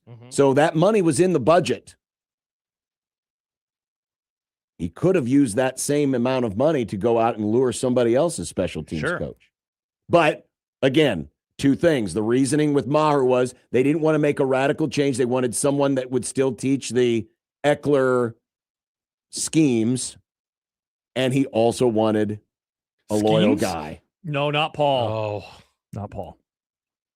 So I get all of these concerns, all of them. I'm just trying to present the other side of the story. That's good, because you can't just have both of us crapping on this for the next 6 months. I'll be the bad cop. You can be the good cop. And part of this is Josh is still crapping on Maher for missing those extra points. Come on, man. How do you miss 4 in a game? They won the game. Yeah, but they could have lost. They were up 24-0. But they could have played been a up 4. bad Bucks team. I know. I was still scared, though. John, I think we can all agree that Maher, before we go to Kent, has had an incredible journey. He has. And so for the rest of the Grum, we've got tickets to see Journey. They're playing in Lincoln next month, it'll be next month in 2 days. So it's in April? Okay. I was it's in April. It'll be next month. Got to be your next month. B caller. What was Brett's Brett had a big number. Didn't he have it? I thought he wasn't he in the 30s? He might have been. Yeah. Brett Maher wore 96. Oh.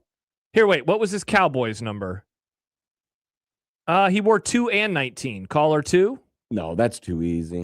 It's too easy. Let's just use 6. Caller 6. Caller 6. It doesn't have anything to do with what we were talking about, so caller 6 Every time 6, as in how many touchdowns the special teams will have this year in returns because of Brett Maher. Wow, good on you, Brett. Be caller 6 when you hear this. And now the drama of Brett Maher. Brett Maher has given the hometown crowd something to cheer about. Oh my God! You've got to be kidding me! I've never seen anything like it. Why are we kicking it? Wow, that's a long drop.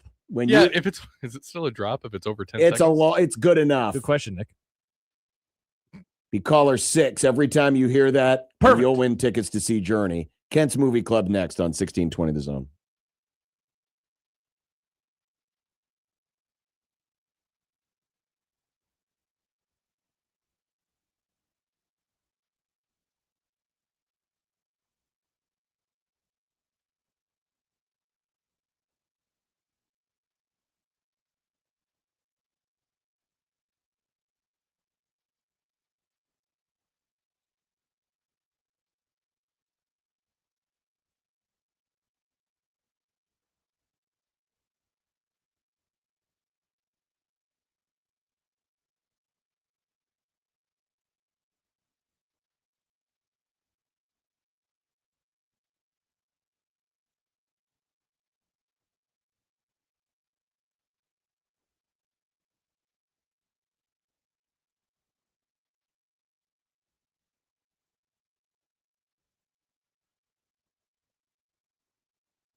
Friday, the final day of the week.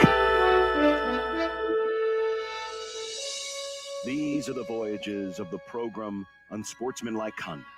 Its ongoing mission to explore strange new movies, to seek out new bits and new edification, to boldly go where no radio program has gone before. Well, Kent's Movie Club. It's El Kent's Movie Club. El Kent's Movie Club.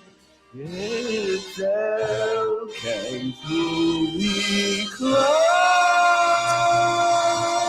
With Kent Wolgamott of retirement. You almost said it on almost air. said it. Good job, John. Hello, Kent. Hello, gentlemen. How has your week been? My week has been, very retired.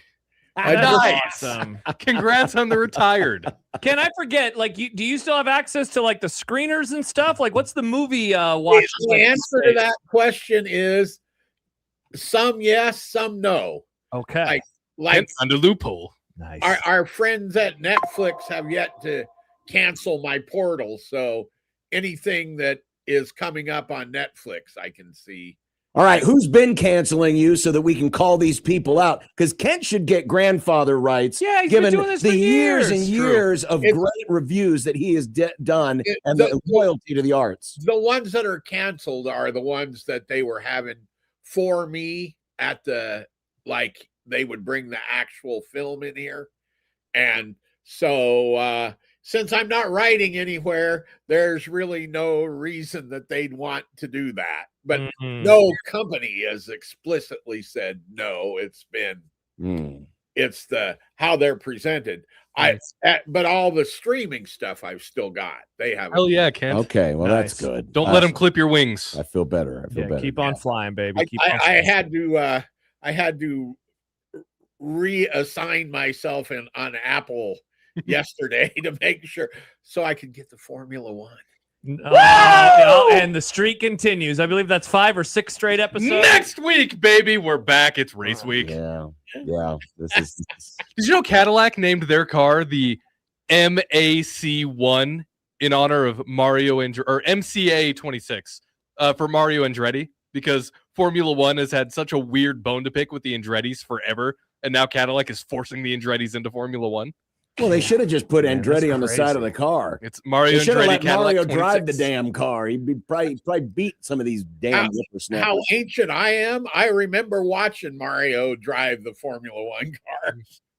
That's one of my earliest races. That's one of my earliest memories was watching him win the world championship. Then he won a couple races. Is it California?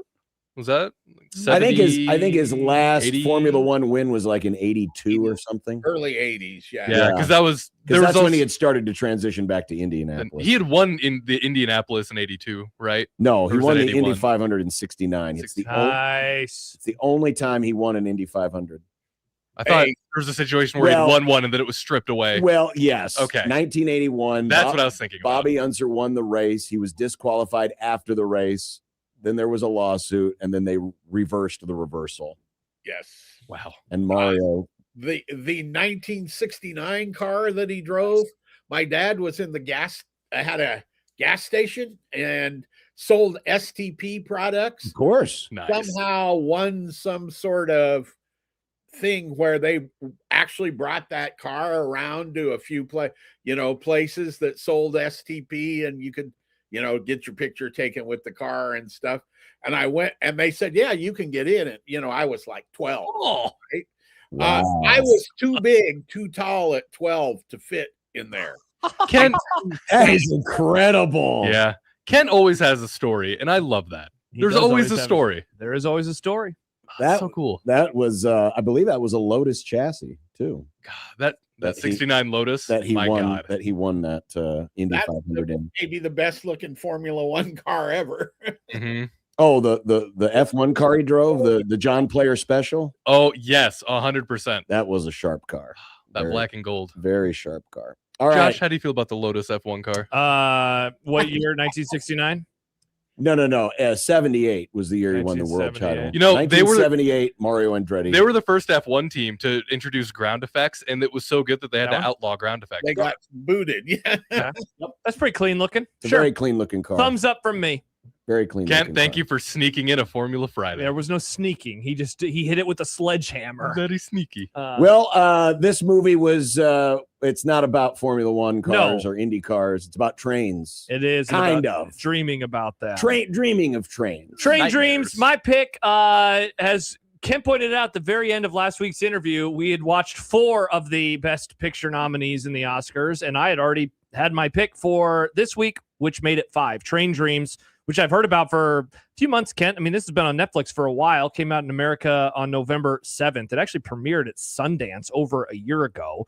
And like the first line on Wikipedia says the film recounts the 80 years of the life of Robert Grenier around Bonners Ferry, Idaho. Like that is, I think, a succinct way of telling the story. Though, as I told my wife after I finished it the other day, it is mainly about like a specific 5 to 10 years, I would say, of his life.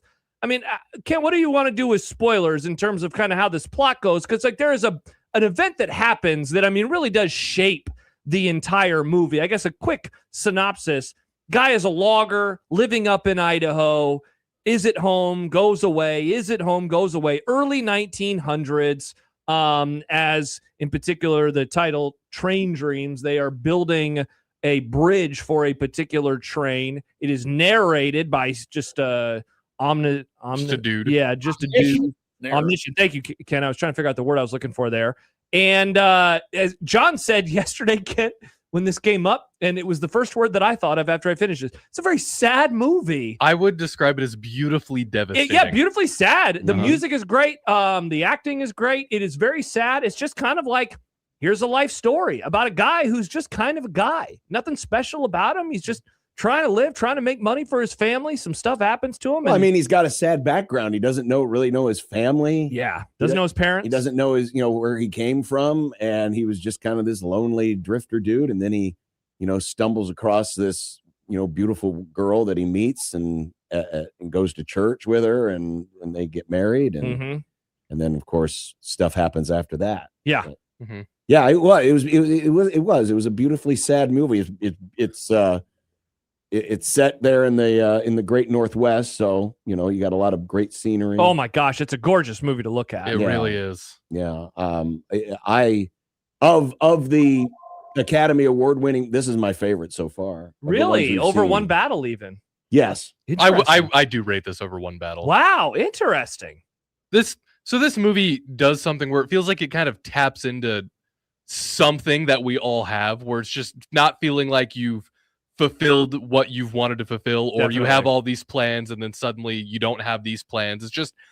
It's a really human movie.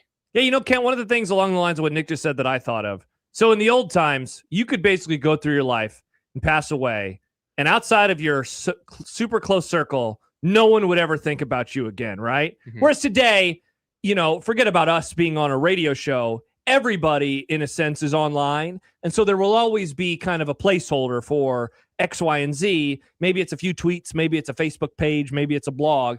And so you will leave things behind. This was so interesting because it comes at a time period in world history and American history where you can just kind of go, you can drift through, as John said, you can drift through your life. You can have these events that are so important for you and you as a person. But in the end, if you don't live in Idaho or you don't live anywhere, you never run into this guy, you'd never know anything about this person, even though he was going through something, pretty tragic over the course of this movie.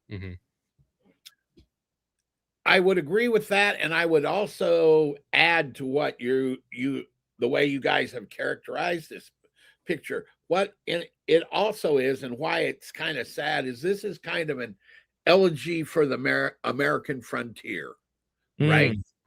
He was there when the frontier closed. Everything that happens to him comes as he tries to adjust to this world in which he has no control, right? The frontier is closed, so he's doing what he has to survive. and in doing so contributes to the closing of the frontier, Mhm. but creates this sad and life that has. It's fair to say there are a couple tragedies within this without giving Yes. anything away, and he has to try to get over those. And interestingly, though, if you watch the film very carefully, it also kind of makes you feel there's a reward at the end of his recognition of his life lived as well as he could. Mhm. And he gets those recognitions visually. This is visual storytelling, which is what this movie does extremely well. Is every time he has a revelation, he's a higher level, literal level, Mhm. from ground to where he's in the ranger tower or whatever you call it, the observation tower, to Mhm. where he ends in the airplane. Each time every level up is another thing where he's seen another part of that life and adjusted to it in a way or accepted it. I'm not exactly sure the right terms. So that's visual storytelling, right? And this is a very extremely visual movie, more than probably any of the other movies we've talked about. Yes. There's actually minimal dialogue in it. Most of the talking is the narrator. And that Will Patton couldn't have been better. Yeah, that was a great choice. I was Such a gonna good mention that Will Patton. You're probably best familiar, or at least I was best familiar with him. He was the coach who played opposite Denzel in Remember the Titans. Yeah. For those of you who watched Yellowstone, he played Jamie's real father. And I know he was in some other things too. But as soon as because I spent like the first 5 or so minutes trying, okay, I know this voice, I place this voice, and then I realized, oh, it's this, it's Will, and so it was a good choice because he's kind of got that gravitas, that Western frontier gravitas in his voice, but he's not hammering it at you. No. There's a softness there as well. Yes. So you have that, and then you have, I think this is the other thing that instantly, okay, the first time I saw it, I sort of made this connection, but watching it again yesterday after Netflix decided it would let me back in, you need to sign in again. It's like, okay. So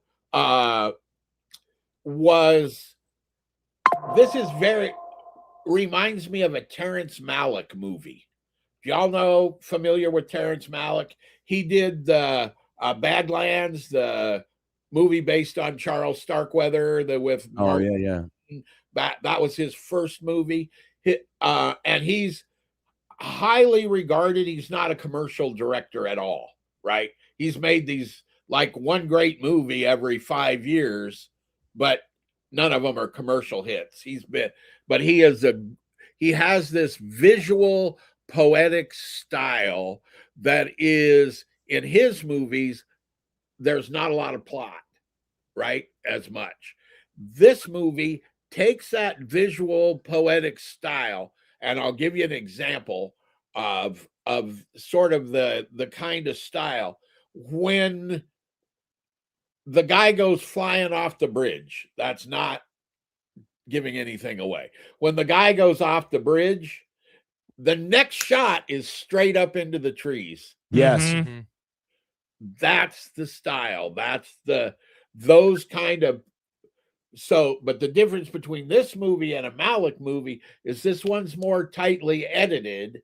So you get that poetic, almost visually not dreamlike, but dream-ish sense, but it's cut fast enough that it carries as a story.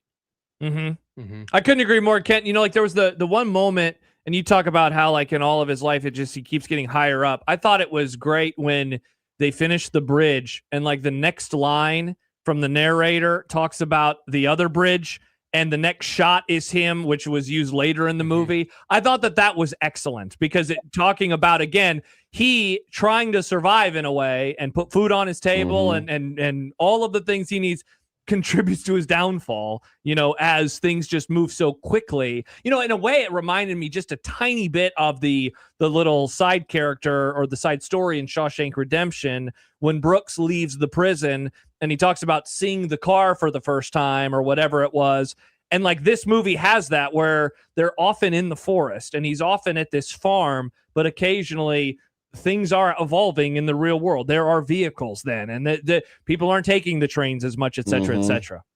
I also liked that you see the technology evolve too. Like when he gets back into it and decides to go back to logging after an extended break, and then the chainsaws and just how the people are. What in the world? Because I mean, that's another really cool thing about this movie is not only is that specific span of 80 years an incredible time period, just with all the advancements that happened, but it also does a really good job of making you feel like, hey, yeah, things did feel different when I was younger. Was I like that when I was that age? Because now it doesn't feel like I would be, but I don't know how to describe my feelings on this. It's cool. I'm a sucker cat for this passage of time. I read a book earlier this year that, it spans like 50, 60 years, but it's mainly set around World War II. And that stuff really always hits me, and it's part of just getting older, right? You start thinking about those things more and you start thinking about things when you were younger. And this movie, I thought, did a really good job. And to go back to what he said a few minutes ago, it's only like an hour and 40 minutes. Yeah. So it's like a lot of times a movie like this, I feel like would be stretched into that 2.5, 240 range, and this one doesn't do that. And so there's no wasted time. I imagine some people would say this is boring, nothing happens. But I definitely didn't view it that way. No, because you always knew something was around the bend, right? Something was going to be happening, and you were genuinely curious because I think they did a good job of establishing there wasn't any real, there weren't really flashbacks to his very young days, but they did a good job of establishing, kind of how tragic his life was, and then he basically stumbles onto this girl, by the way, played by Felicity Jones, who Jyn Erso from Rogue One. Who was Jyn Erso from Rogue One. But and so it did a good job, I thought, in the first 10 or so, 15 or so minutes of making you care about this guy.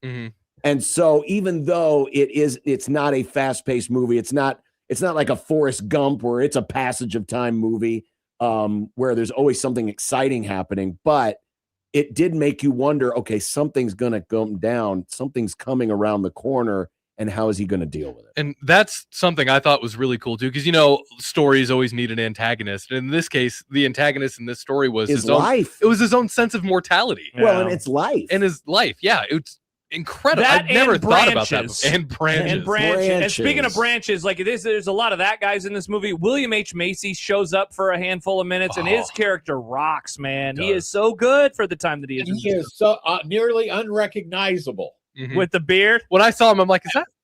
Yeah, I love William H. Macy. When I looked at, I don't remember what I looked at, but I knew that he was in it, and so I kept waiting. Okay, when's William H. Macy? The thing I was amazed, you're right. You couldn't recognize him. You also could not recognize his voice. Yeah. He did such a great job of picking up the dialect and the accent of just this old woodsman that, you would not have recognized him unless you were looking for him. And I was. So I did recognize him right away, but you couldn't tell by his voice. He did such a great job of really, portraying this character who, again, maybe is in the movie for 15 minutes. Yeah, at most. That character, too, is another great example of a guy who's older, who's still doing this and talks about how things were different even back when he was coming up. Yep. And they did, with both his character, the main guy, every character, it seemed like, even if they were only on screen for 2 minutes, they established every character so well that you cared about him.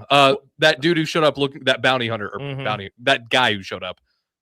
He was only on screen for 2 minutes, and I love that guy. I love it's really early in the movie, but it says this guy didn't say anything, and somebody asked him a question, goes, don't you guys ever leave people alone or whatever it was? Why can't I get some peace and quiet? That's what it was. Why can't I get? And I laughed so hard. It's like that was the only time I ever heard him talk. That guy really kicks funny. ass. Yeah, that was funny. we have not mentioned the name of the actor of who is the main character, Joel who Edgerton. is the great Joel Edgerton. Yeah. And he is the modern master of this kind of performance. Kind of pulled back, quiet, but Understated, but he's still a substantial guy, so to speak. I don't know what people might know him from. He was in Animal Kingdom. He's a Australian actor, and he's a terrific actor. And a bunch of Star Wars He's stuff. another Star Wars Yeah. veteran. He was Owen Lars. The movie That's in the thank prequels. you. That's what I was trying to figure out. I recognize the face. The movie I thought of him from first, Kent, was Zero Dark 30. He's one of the soldiers at the end that takes out Osama bin Laden. We got him. Spoiler alert. What? Yeah, they got him. They got him. Yeah, yeah, he's really good. Because a lot of the acting is on his face. It's not even in the words. It surprised me that he did not get a Best Actor nomination, honestly. This movie did get, I think, 4, including the Best Picture and the adapted screenplay, which you guys were talking about. I think it's important to note. Part of the reason they had these developed characters is it's an adaptation of a novella, and they flipped the order of the story around. The novella, apparently, I've not read it, but it apparently opens with the thing that haunts him. Let's put it that way. That's the first scene in the novella. Interesting. In the movie, they make it more chronological, but they bring in all these characters that this novelist had come up with, and adapt it for the film. And that's in part why I think it's got an adapted screenplay nomination, right?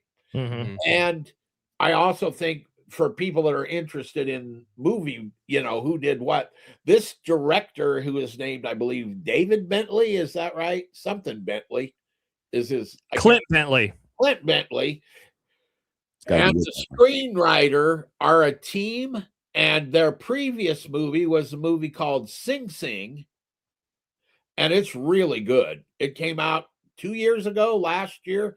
It's about guys in a drama group in a prison, and in Sing Sing prison. It too is based on a true story. Only on that movie, the guy who wrote this one, or was the director, and Bentley was a screenwriter. Oh, interesting. Fun. So they have a little partnership going. Yeah.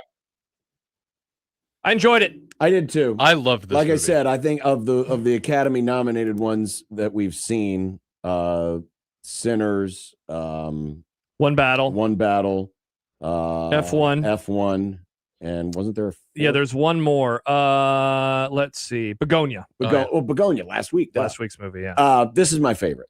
Should we rank them quick? I'd go One Battle, Begonia, Sinners. No, I think I might have this ahead of Sinners and then F1. I think mine would be Sinners, this, Begonia, Battle, F1, or F1 Battle. It's kind of interchangeable. And you had this one. One Battle 2, Begonia 3, and then Sinners and F1 tied for 4th. Nice. And what you can't. I know you had One Battle as your number 1 movie, right? Last year. Yeah, and I had it at number 1. So last year, if I omit any of them that were in between, right there, this isn't my top 5, but if I omit, it would be One Battle, Sinners, Begonia, Train Dreams, F1. All of them were within my top 10. Right. So. Well, John, are we going to keep the streak going? We have Frankenstein, Hamnet, Marty Supreme, The Secret Agent, and Sentimental Value next week. Hell no. We're not watching one. We're not sticking with the Oscars. Well, because when I was on Netflix, I realized excellent. Which movie, Kent? Frankenstein. That was. Is it Frankenstein? We already did that movie, John. At least 2 of these. Wow. Okay.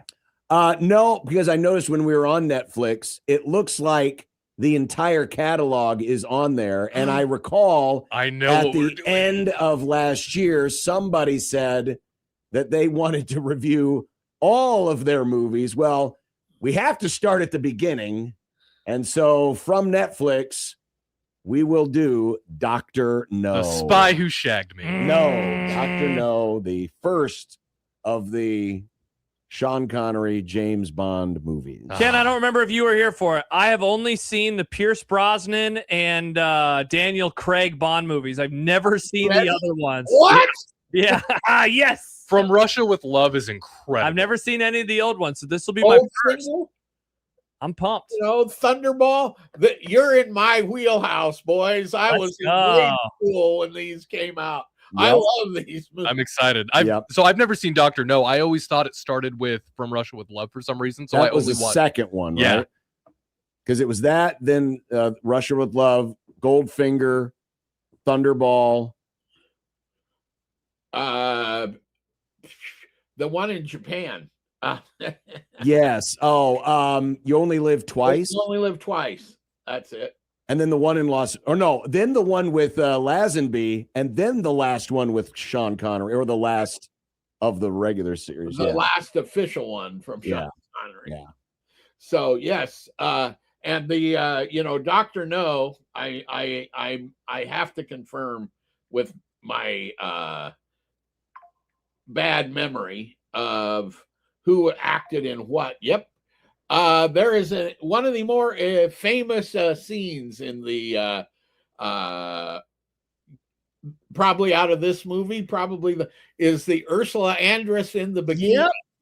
Oh, which was basically redone when Halle Berry. Yep, when Halle Berry was a Bond girl. Yeah. And it was. Remember when this movie came out? It was a little on the 1962 titillating side. Yes, it was. I can see her ankles. Dr. No next week. And it's on Netflix. It's on Netflix. Which surprised me when you said that, because I thought it would have been on Amazon, because Amazon owns all of the MGM rights. No, but it's on. It looks like, I can't tell if it's the entire catalog, but it looks like the entire Bond catalog is now on Netflix. Yeah, Netflix got a bunch of them. Wow. Interesting. I believe that Broccoli family, the producers, actually own that film and those films, and not MGM or whatever MGM is now.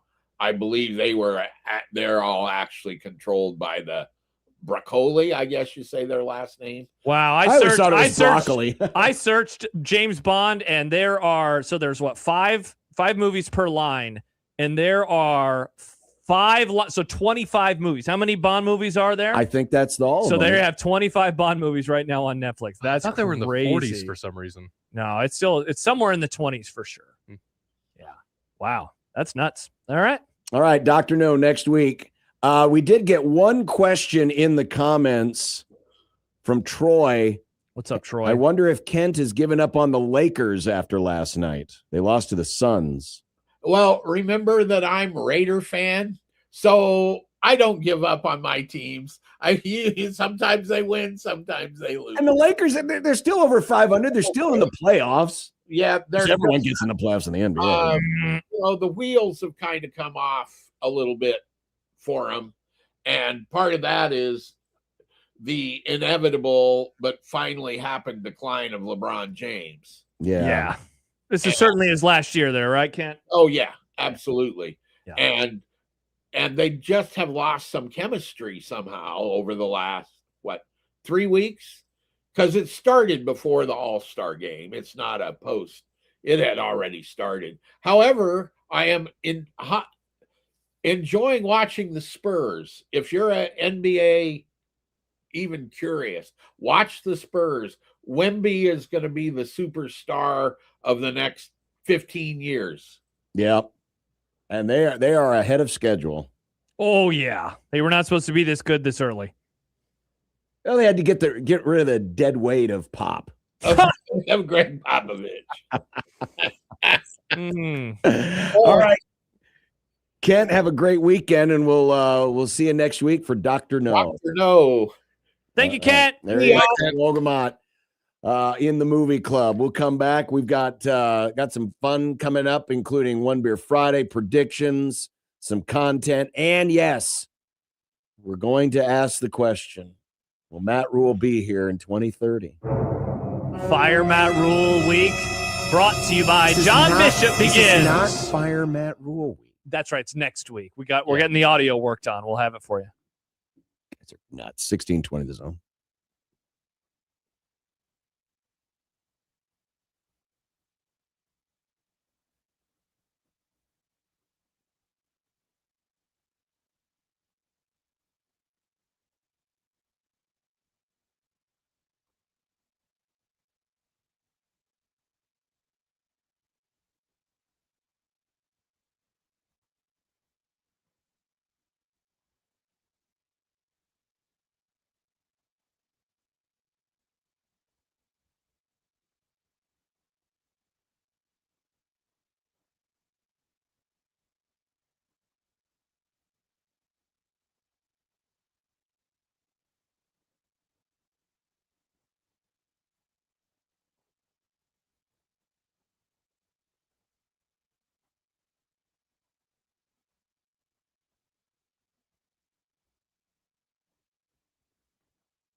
And now the drama of Brett Maher. Brett Maher has given the hometown crowd something to cheer about. Oh my God! You've got to be kidding me! I've never seen anything like it. Why are we kicking it?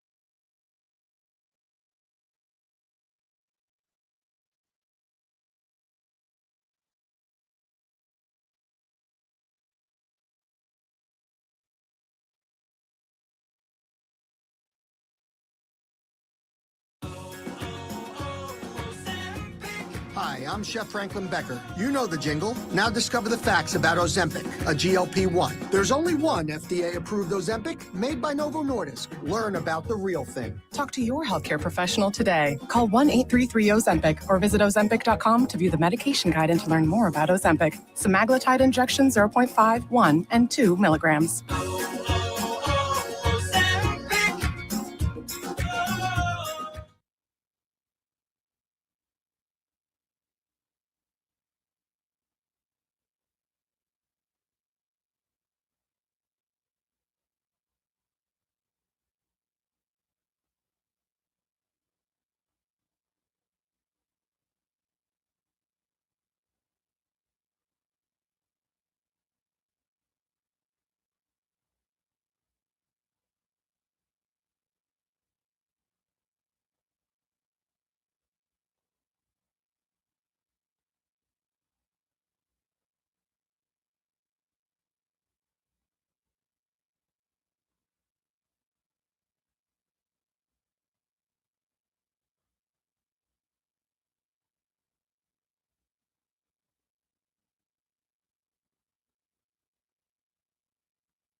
Certified Transmission built its reputation on the job done right. It means hard work, honesty, and integrity. And quality service that makes customers feel confident and secure in their vehicles. At Certified Transmission, our expertly trained technicians diagnose, service, and repair transmissions.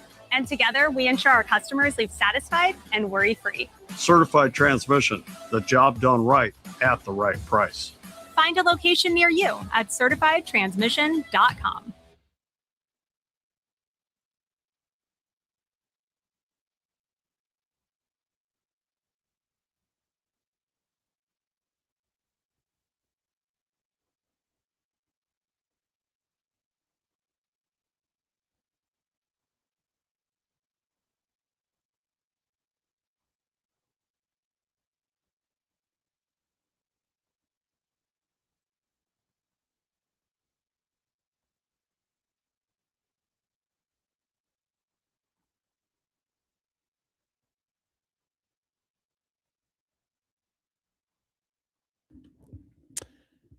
Welcome back. Got another winner for our journey tickets. Jose. Shout out, Jose. How many more do we have left? 3. Be listening for the Brett Maher drop. Oh, this one? And now the drama of Brett Maher. Brett Maher has given the hometown crowd something to cheer about. Oh, my God. You've got to be kidding me. I've never seen anything like it. Why are we kicking it? And be caller 6. Wow. And you'll win the journey tickets. Like right now. Like right now, because we literally just played the drop again. Tight. Crazy. Yesterday we were on, we talked about ABS, automatic balls and strikes, the robo umps. There were a couple of other things we didn't really mention yesterday that I thought were rather interesting. Using some of the because remember, this has been experimented with in the minor leagues. It's been in AAA for the last 2 years. It was in lower levels. It started in the Independent Atlantic League, I believe, in 2022. And it also was used in last year's spring's training as well as this year's spring training. The Nick was wondering about, how much is this going to add to the game? How much add in terms of time? Mm-hmm. Right? Because is this going to make the games longer? Well, last year in spring training games, 288 games, the average number of challenges used were 4.1 per game. The average challenge took 13.8 seconds. So it added 52 seconds to the game. 57 seconds to be precise. Okay. So when you consider how much time the games have been reduced by since the pitch clock was introduced. Adding a minute is fine. Which is 26 minutes. So the average game time is down 26 minutes. Mm-hmm. I think you can kind of figure out it's not going to take, and that's it. The average challenge time took 13.8 seconds. Yeah, that'll be fine. That'll be just fine. Interesting. That's a good. I'm happy. That's good data though, because I was wondering the same thing. Like, how many challenges are we looking at? Because in theory, if you keep winning, you can just win forever, right? You could have unlimited challenges. However many pitches are in a game, let's say 100 by the other team, you could win 100 challenges. It'd be pretty wild. You'd have to have quite the skill to do so, but in theory, you could do. Well, that. The umpire would be having that. Either the umpire would have to be having a really bad day, to make people want to challenge. Now, sorry, I was on the phone. You said it adds 56 seconds to a game. Yes, that's such a long time. How often are the challenges successful? Damn. Okay. Last year in spring training, challenges happened on 2.6% of all called pitches. The overturn rate was 52%. So pretty much 50-50. Interestingly enough, the challenges when they came from either pitcher or catcher were more successful than if the challenge happened by the hitter. It was 54% if the challenge was initiated by the defense. It was 50% if it was initiated by the hitter. And the overturn rate generally tended to decline as the game went on. The success rate was 60% in innings 1 through 3, 51% in innings 4 through 6, 43% in 7th or 8th inning, and 46% in the 9th inning. Interesting. Well, you would expect that unless it's an obvious miss, because you only have 2 challenges and you run the risk of losing that challenge permanently if you're wrong, that you're not going to get a lot of challenges early in games. Because you want to save them. You're seeing it in spring training. I think some of it is just people just playing around or, wanting to test the system or whatever. But I think what you'll probably see, I would guess, you're going to see the lion's share of the challenges coming in a tight ball game. It's got to be a close ball game, or an impactful moment in a ball game, and it's going to be probably post sixth inning. Because you want to save them, you don't guess. want to waste them. Right? It'd be a real shame if you did one in the first inning and then suddenly you're out of one of you because you get two of them, right? Yep. So if you lose the first one, you only have. Do you only have one, or does that one continue to roll over if you Well, keep the winning number, that one? yeah. Again, if you lose one and you have one left, that one can continue still rolling roll over. if you're right. Okay. But obviously, then it puts a ton of pressure on the next challenge. Because if you lose that one, you're toast. The other thing we didn't talk about too is how the strike zone is going to operate. So when we watch games and they show the K zone, the strike zone is at the front of home plate. Mm-hmm. But with ABS, the strike zone will be in the middle of home plate. It's a two-dimensional strike zone. For ABS, it is a two-dimensional strike zone.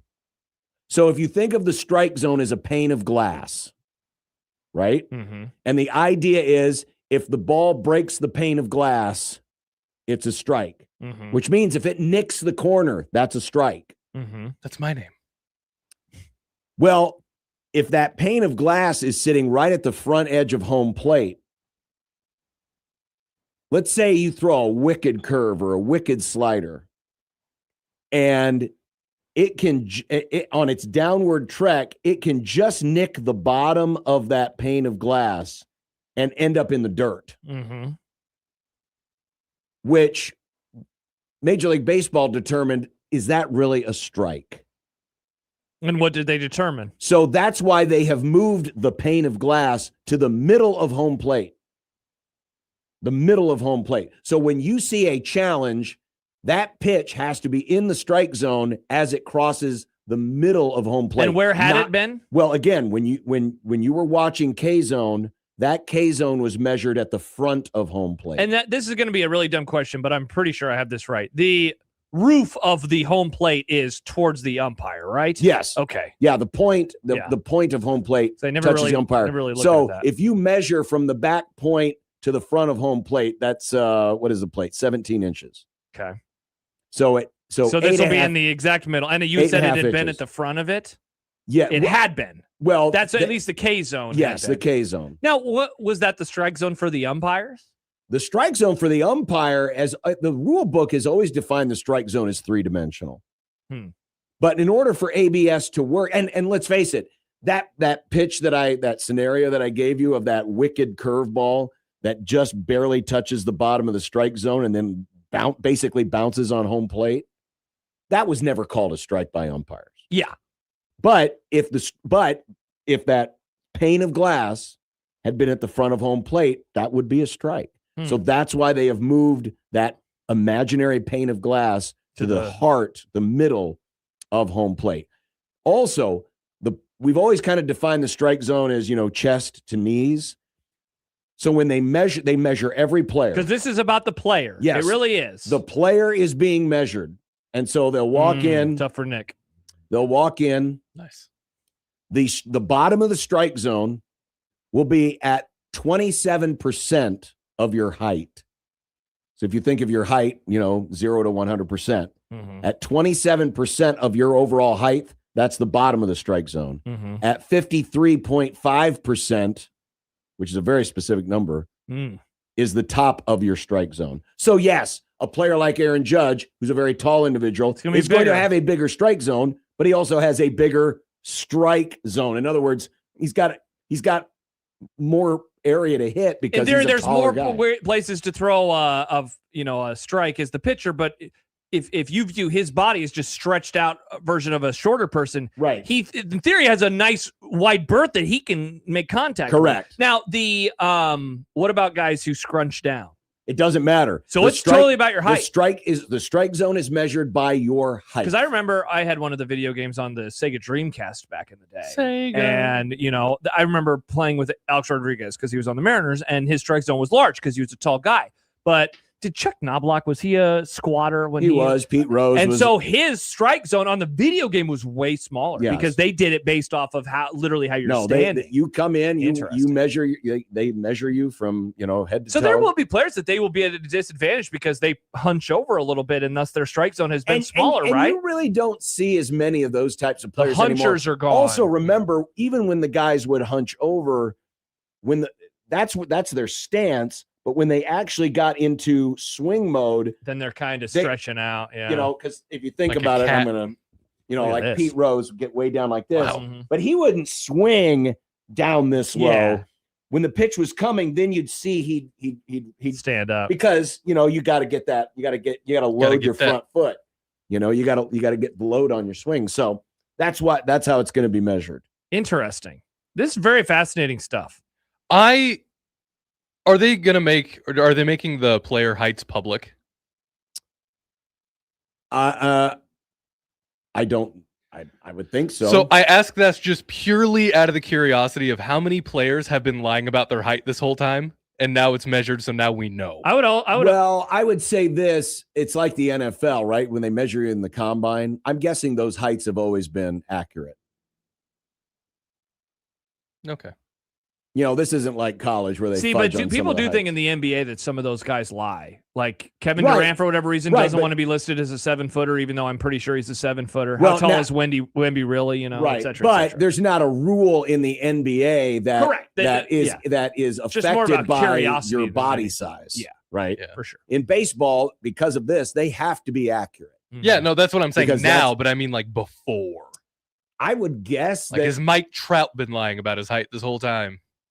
I don't know. That's a good question. We have to ask Farron when we start getting him on again. I bet there's at least a couple. I would guess though, in the professional sports, everybody has, because they measure everybody. Get out the ruler. Get out the ruler. This would be pretty cool to see. I think it'll be fun to see in actual action. Of course, you watch spring training game, you can see it in action right now. But who would watch spring training? I think this is another good change. Thank you, robots. Is Rob Manfred good? Whoa, John, your thoughts? Is he net positive? When in there's no changes he's brought to baseball in 2027, Nick, you can opine on that. Sure. When I'm not able to travel to a stadium and bring you back a baseball like you're my son, tell me how you're feeling about Rob Manfred then. I'll be telling you, I've been watching Japanese baseball this whole time. Go Carp. Weeb. Jeff is questioning Nick's integrity. Yeah, I saw this email. He said into the Equitable Bank inbox, when you say caller 6 or 8 or whatever will win, do you really answer all those calls and say, sorry, you lose, or just pick one at random and winner, chicken dinner? Before Nick answers, I'm going to tell a quick story. A dear friend of mine, when he was in the biz, used to work for that radio station that ceased to exist a week ago. Yeah. And he was telling a story one time among me and a group of friends about this very thing, because he was that show's producer. And he said, yeah, isn't it funny, Josh, how they'll say caller number 8 and we just pick up the phone and say, you're caller 8? And I said, what? Wow. I would never do that because we don't do that. Nick has integrity. I heard him the last commercial break say caller 1, sorry, caller 2, sorry, caller 3, sorry, caller 4, sorry. And then finally got to caller number 6. I went to school. I went to radio school at Iowa Western Community College. They taught him how to count. Go Reavers. They teach us to be good at our jobs, and that is being good at your job. Tough look for my buddy. Maybe Yeah, that's it's a why really he's tough not in look. the biz anymore, though, Probably. because he was lying about caller number 8.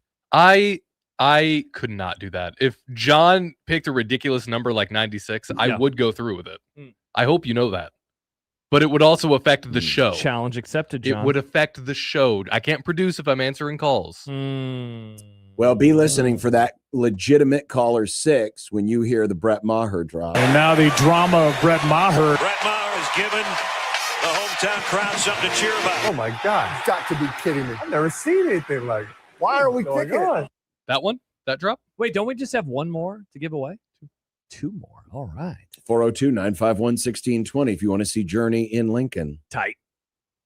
You know, we could literally, before we go to break and welcome in a One Beer Friday, we can literally count Nick. Let's count Nick. There's one.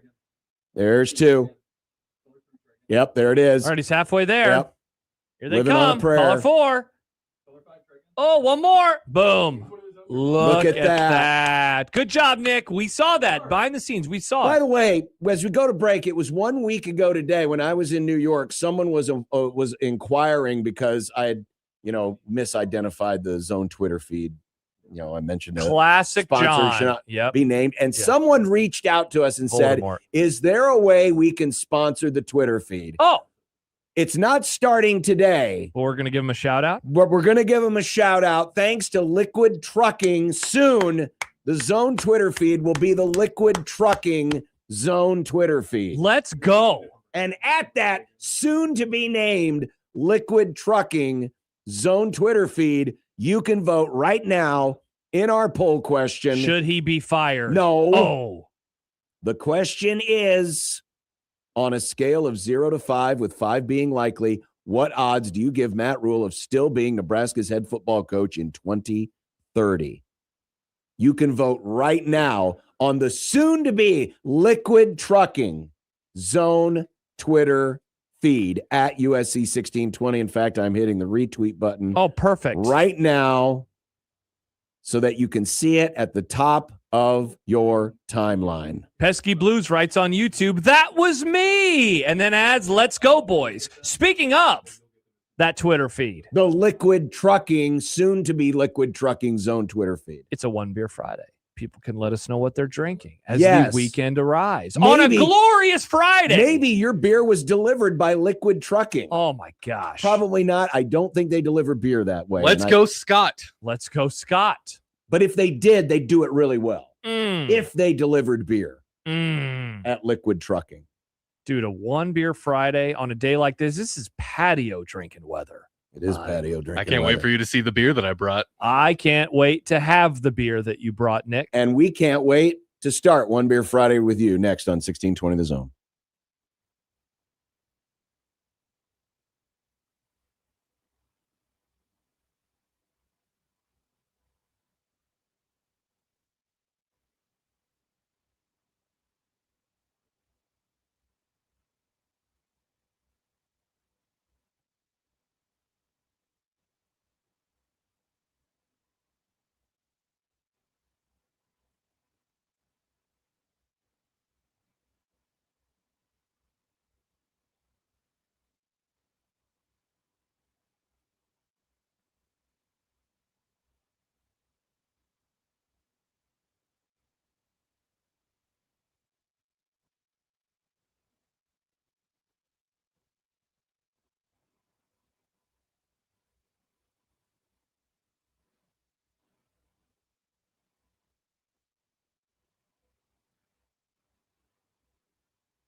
I drank beer with my friends.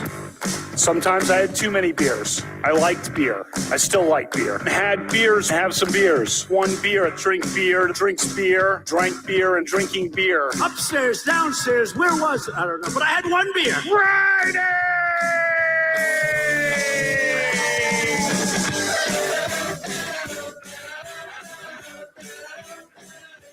We probably have Beer Center each week. Ralph Club, biggest contributor. Yeah, for that. I like beer. I don't know if you like Beer Center or not. What do you like to drink? I had one beer. Friday. Hanging out and having some beers with friends, which I gladly do and which I fully embrace. Well, you think it was... Nope, it was one beer. Friday.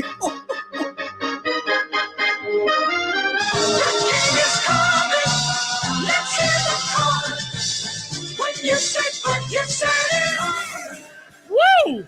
90-second Josh strikes again. I did it. I did it, folks. One Beer Friday on a day that is perfect for drinking. Anytime's a good time. It's a good time for drinking. Oh. We, It's a great day outside. Nick, what have you brought us?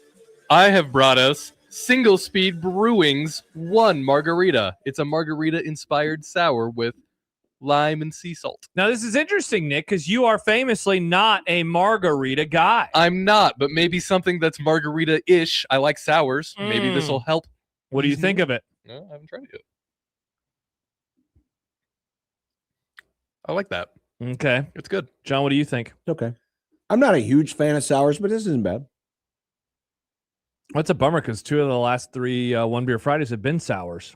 Well, the one a couple weeks ago, you were like, ah! The one we had last week was good too. Mm. This is, I mean, it's fine. Again, it's not my choice. It's not my number one choice, but when it's free, I'll drink it. Anytime's a good time for drinking. Thank you, Nick. Thank you, Nick.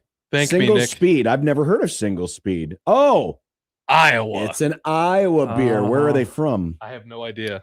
They are from Waterloo. Eastern Iowa beer. Waterloo. Shout out. Oh, look at Georgia. Georgia's walked off Oakland. A 16-6 run rule victory. Baseball. And we are now at 5 consecutive days with college baseball on our television. This is not, we're not going to have to If keep you track talk of about consecutive grums, it would be 6 going back to last week. What do we have on? Okay, so we'll go 6. Yeah, we're just watching baseball all the time now. Whoa, look at this score. What on earth? Oh, my God. Holy crap. Arkansas is losing again. Dang, is everything okay with them? Speaking of baseball, it's 7-7 Creighton and Tarleton State. No, it sucks we can't watch that game. Yeah, it's not available on the video stream. Bummer. Look at that. Wow, this is going to be a real bummer for old Arkansas. Is Dave Van Horn cooked? People are asking. Because they lost earlier this week. People are to asking. Arkansas State. Or maybe the SEC is just overrated. Oh, yeah, in you weren't here, baseball. John, on Tuesday. And he started talking about. No, wait, when was John it? was here on on Tuesday. Tuesday. Maybe he was It was out of during the a studio break. during a break. Yeah, he started riffing on the SEC again. And by riffing, I mean ripping. I just think that people like to overrate the SEC because just because you have more coverage doesn't mean you're better. Hey, speaking of, they've pretty much won every national title for the last 15 years. Yeah, and you Darn can't close. always look back. We're in the now, John. Things evolve, things change. Speaking of questions, Question for you. Steve writes, question for you guys. With all the changes going on, will you still be carrying the Royals games this season? I don't have a reason why we wouldn't. All right. Yacht Rock 1180, home of the Royals. Royals might be on here too. Royals might be on the zone. Well, they've kind of split time the last few years. When the sports Sports schedule schedule allowed, allows. we Yeah. allowed the Royals. Yeah. Speaking of, I mean, we'd prefer to have a real team like the Cubs. John Schreiner's last show. Yes, Whoa. it is. John Schreiner. And it's the 1000th edition of After Hours because the sports schedule has allowed 1,000 times. I am blown away that Jimmy knows Made it 1,000 shows? No. That's what you were No. going to say. I'm stunned that he knows the number to the day. Like, I don't know how many shows you and I have done. I don't know how many editions of Unsportsmanlike Conduct we have done. Maybe I should have been counting it, you know? But shout out to John. His last show was tonight. They'll kick it off in just over an hour. Just over an hour. I remember the Top Fan show back when After Hours was known as Top Fan. It was a different show. Who is he counting Top Fan as part of that? Great question. We can ask him in an hour. Have to ask him that. Jace Gratotte says, has there ever been a 1 beer Friday turned into a 2 beer Friday? We don't change the hashtag, but yes. A few small beers. A few small beers. I've 1 done that. beer Friday is a concept. Exactly. Yeah. The concept of a beer. Indeed. All right, John, let's start it off. Fire Matt Rule week begins right now on the Grum. Choo-choo. Fire Matt Rule. Now, again, this was inspired by a story today. Ralph Rousseau, with friends, did a column, who will be coaching your school in 2030, predicting every Power 4 football program's head man. And some of the stats behind it is interesting. Oh, yeah. Heading into 2026, the average tenure of the 68 Power 4 head coaches is 4.75 seasons. And that does include the new coaches just hired into the Power 4. If you remove Kirk Ferentz, who's on the extreme other end, getting ready to launch his 28th season at Iowa, the average drops to just under 4.5 seasons. Damn, Kirk Ferentz is responsible for a quarter of a year to the average. Wow. How many losses does Nebraska have at the hands of Kirk Ferentz? It's like 10 now, I think. It's a lot of them. If you go back to 2021, you will find 19 Power Conference head coaches in the same place they started that season. Only 13 Power 4 coaches, or 19%, are set to enter this season in at least their 7th year with their current school, and 3 of them, Mike Norvell at Florida State, Dave Aranda at Baylor, and Mike Locksley at Maryland, might have some of the hottest seats in the country. We're 5 years and 2 hires removed from LSU firing Ed Orgeron less than 2 seasons after winning the 2019 national title. Brian Kelly didn't last 4 seasons. Lane Kiffin, whose previous 4 college head coaching tenures averaged 3.5 seasons, takes over. And one final little anecdote, why this number was picked. 5 seasons before Ryan Day replaced Urban Meyer at Ohio State, he was the offensive coordinator for a 7-6 Boston College team. In the words of Ferris Bueller, life moves fast. It really does, man. Things change so quickly. So that's why Ralph said, all right, let's fast forward 5 years. 5 seasons. Let's go to 2030. Who's going to be everybody's head coach? Now, real quick, before we get to Nebraska. So the first thing that I did, actually, let me ask you, what is the first thing you did besides Nebraska when you opened the story? Because I did something very quickly, Control F, and I typed in a name. Actually, I just scrolled down in the article. I read the article. I didn't. Okay, I didn't so you didn't want to search for anything? I didn't search anything. First thing I wanted to find was Jason Eck. He is currently the head coach of New Mexico. What an odd choice. Jason Eck? You think so? You think it's an odd choice? Why is that the first person you search? Because I think he is like one of the next hot names.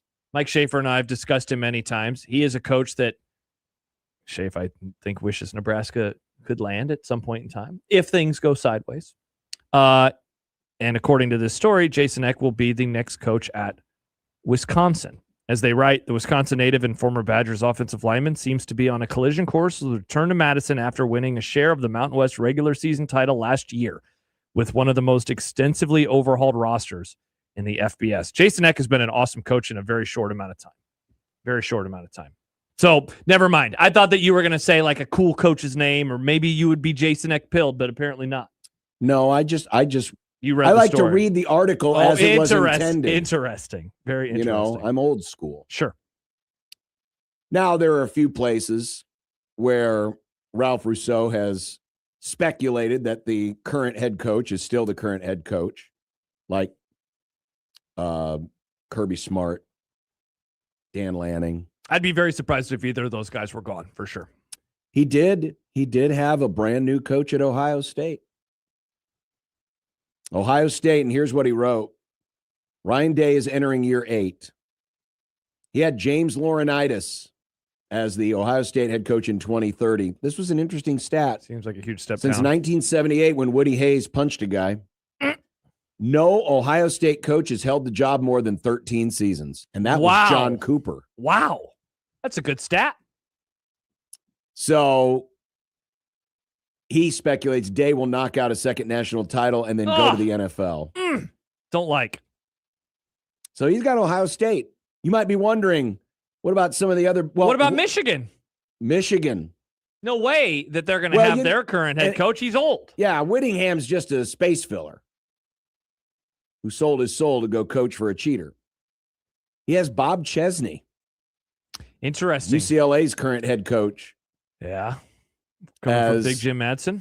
Yeah. Of course, Chesney just taking over at UCLA. Yep. That'd be quite But he's the hire. speculating that Chesney will have success and then move up the ladder and move conferences. Okay. You might be wondering Alabama. What about Alabama, well, John? I was gonna say you might be wondering about Philip John Fleck. I mean, I really wasn't, but okay. He's got Philip John Fleck taking over at UCLA. Wow, that would seem to be a fit that is not a fit at all. It'd be easier to row a boat than UCLA. That's true. That seems like there's a lot It's hard of lakes, to row though. a boat in the ocean. There's a lot of that's a Viking. That is a terrible fit. You know what that would be? That would be the football version of what the UCLA basketball team has right now. I don't think that's a good fit either. Might be in the tournament. Yeah, but it's not a good fit. That guy doesn't fit out there. That would be a weird hire. I don't like that at all. I mean, his whole bit is ginning up any sort of interest, so I guess they do need that.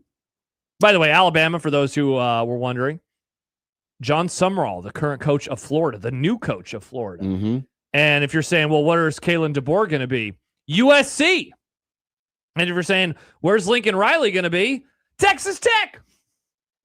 That would be wild. This is crazy. That would be pretty wild. Though that would fit. Lincoln Riley cutting his teeth, under various coaches. It would fit the Texas Tech idea. You might be wondering, where's Scott Frost? Special teams again for... he does not have Scott Frost remaining with UCF. That sounds about right. He has Willie Simmons at Florida International. Interesting. And he doesn't have Frost anywhere. Well, we're bearing the lead. Yeah, we are. It's Fire Matt Rule week. So what's happening with Matt Rule? That, of course, is who's taking over for Deion Sanders at Colorado. It's Kenny Guyton, the Wisconsin quarterbacks coach. No, here's what he had for Nebraska. And I'm guessing it's a name not many of you are really familiar with. No. A lot of Googling, I'm guessing, are happening right now. For Matt Rule, in 2030, Nebraska has Jake Dickert, the head coach at Wake Forest, who produced a 9-win season. Mm-hmm. After an impressive stint under difficult circumstances at Washington State, the 42-year-old Wisconsin native has future Big Ten coach written all over him. Man, so Jake Dickert. And you might be wondering, well, where is Matt Rule? Matt Rule does not show up on this list. He does not. So is he back in the pros? Is he an assistant coach somewhere? Maybe. Is he retired? By the Maybe. way, I can see, John, the tweets and the comments and the emails written already about Mr. Dickert. He's a 500 coach. He's 32-24 in his short time. They hire another 500 coach. No, here we go again. Look at John Jacob Jingleheimer Schmidt, who wants Matt Rule fired, writes Jake Hewart. So he doesn't even want him. You can't make him happy. So we asked you the question on a scale of 0 to 5, 5 being likely, 0 being no chance in hell. What odds do you give Matt Rule of still being Nebraska's head football coach in 2030? By the way, the contract is through 2032. Yes. So even if he were to leave before 2030, he'd still have 2 years left on his contract. Right now, with 42% of the vote, the ones and twos have it. A lot of twos. A lot of ones and twos. Because, again, we don't have 5 full or 6 full options on our Twitter page, so I combined. I put 5 by itself, 0 by itself, a 3 or a 4, or a 1 or a 2. and the 1s and 2s are at 42%.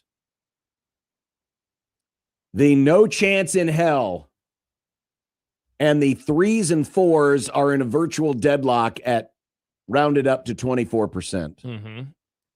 And only 10% believe that Matt Rule will still be here, firmly be here in 2030. If you were to vote in your own question, which number would you have picked? I picked 1 or 2. That's what I picked as well. I picked 1 or 2 because, again, and it's not even yes, it's a partial commentary on where I think this is ending up with Rule, but it's the odds. The odds are that most of the Power 4 coaches will be in a different job in 2030. People just don't hang around that long for a variety of reasons, or just aren't kept. So part of this is playing the odds. And the other part is, I mean, when we look at where things are currently. You talking about college football or in Nebraska? No, the offseason of bad vibes. It's going to turn into the seasons of bad vibes. The negativity. We're in store. I hate to put things in extremes because that's what far too often we do in society these days. But I almost want to feel like this season is going to end with one of 2 results. Either people doing a complete 180 and being fired up about Matt Rule because Nebraska had a great season, or the offseason of bad vibes gets a lot louder. A lot louder. And that could happen with a 6-win season. I mean, if Nebraska repeats what they've done the last 2 years, if you think the noise is irritating now, it's going to be even more irritating next year. Because with every passing year where Nebraska doesn't show that they have made big progress, more and more people are going to get frustrated. The fact that folks are as frustrated as they are right now. And listen, next year's 7-6 could be like, the Scott Frost 3-9, where even the losses were really close. Where it doesn't even feature the final 3 games of this past year where you get blown out 3 straight times. Because people have already they've been there, done that.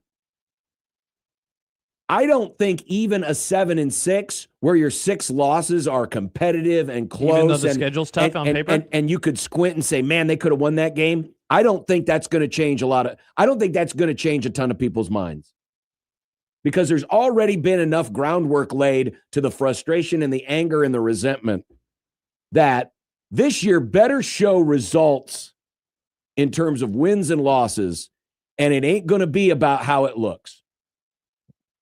For this season, I may suspend the not all blank seasons. Because they need to start actually piling because up the wins. Because they need to start winning. Because last year was supposed to be the year that they start winning. Your 3 bump. And all they did was basically copy and paste the year prior. Jordan says, did we ever have an off-season vibes as bad as now during Frost Riley's or post tenures? Speaking for myself, the off-season going into Frost literal last year, the last 3 games he coached, I just didn't understand it. I thought it was dumb. It was a waste of time. It proved to be a waste of time. That year is the only one that I think is really comparable. But of course, the difference was we all knew what was at stake entering into 2022. That is not at stake entering into 2026. Let me ask you this. Is there a world where he is not the head coach in 2030 because he leaves on his own volition? Where he decides, I'm getting out. I'm going to be like a Chip Kelly, and I'm going to go to a different place. And what's interesting is he's not like a whiz kid coordinator, right? Like he isn't known for like, wow, his defenses are really tough because he calls great plays or something like that. But I wonder if there's a world where he's just like, nah, I'm good, and I'm going to get out of here. I don't see him giving up the money. So the answer is no then. Well, unless it's an arranged divorce. Where it's like a we're buying you out, but we're not going to pay as much. Right. Yeah, probably. Where you got a choice. We either have to fire you, or you can leave with, a little bit of dignity. We won't pay you as much. But I don't see a scenario where he just says, "No, I'm leaving. Going to go be a I'm leaving coordinator all at this. Ohio State. I'm leaving all this money on the table." Because once you've gotten to this level, I don't know if, and I'm not saying Matt Rule's old. He's not. He's younger than I am. But I almost get the feeling that this will be his last big job in football. Because he either fails at it or he's so good that he just stays forever. Or that whenever he decides he wants to leave for good or for bad, he ends up at a lesser school. He's like, He is young. He is very young. I know, but I'm agreeing with you. I'm saying like he is young, so like it's hard to imagine like him getting another chance. But it's also like where would he go though? I mean, it's possible. That he might, he could kind of go the way that Dana went.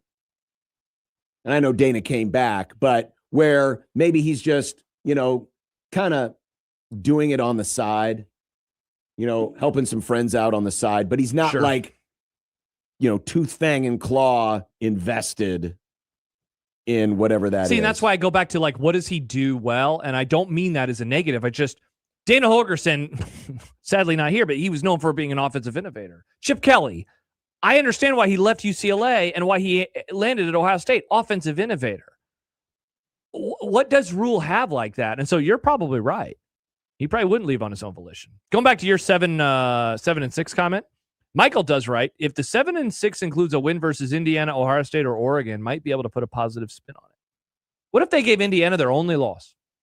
Indiana won 11-1, but they came into Lincoln, Hornets Nest, Nebraska. Yeah, but finally ended the ranked thing, and they did against a playoff team and the Natty. But you know what I would, what you would hear? Why didn't you do it in the other game? Well, why didn't you win? And I don't know. I'm not projecting what you're the other 6 losses. But why didn't you win that game or win that game or win that game? There's an implication of a 7-6 with a win over Indiana means you had to lose at least one or two versus teams that you quote unquote should have beaten. Correct, for sure. No, I think this year people need to see the results. And it ain't going to be about vibes. It's about give me some damn wins. Well, give me some damn wins. Of all the years for that to happen, that's brutal because on paper, this schedule is the toughest. That's what it feels like. And no, I don't think you're wrong, that's though. kind of the corner you paint yourself in when last year was treated like, well, it's year 3 and this is how, and we're really good. We're really good in year 3. And he leaned into it. And he leaned into the bit. And people were expecting the launch.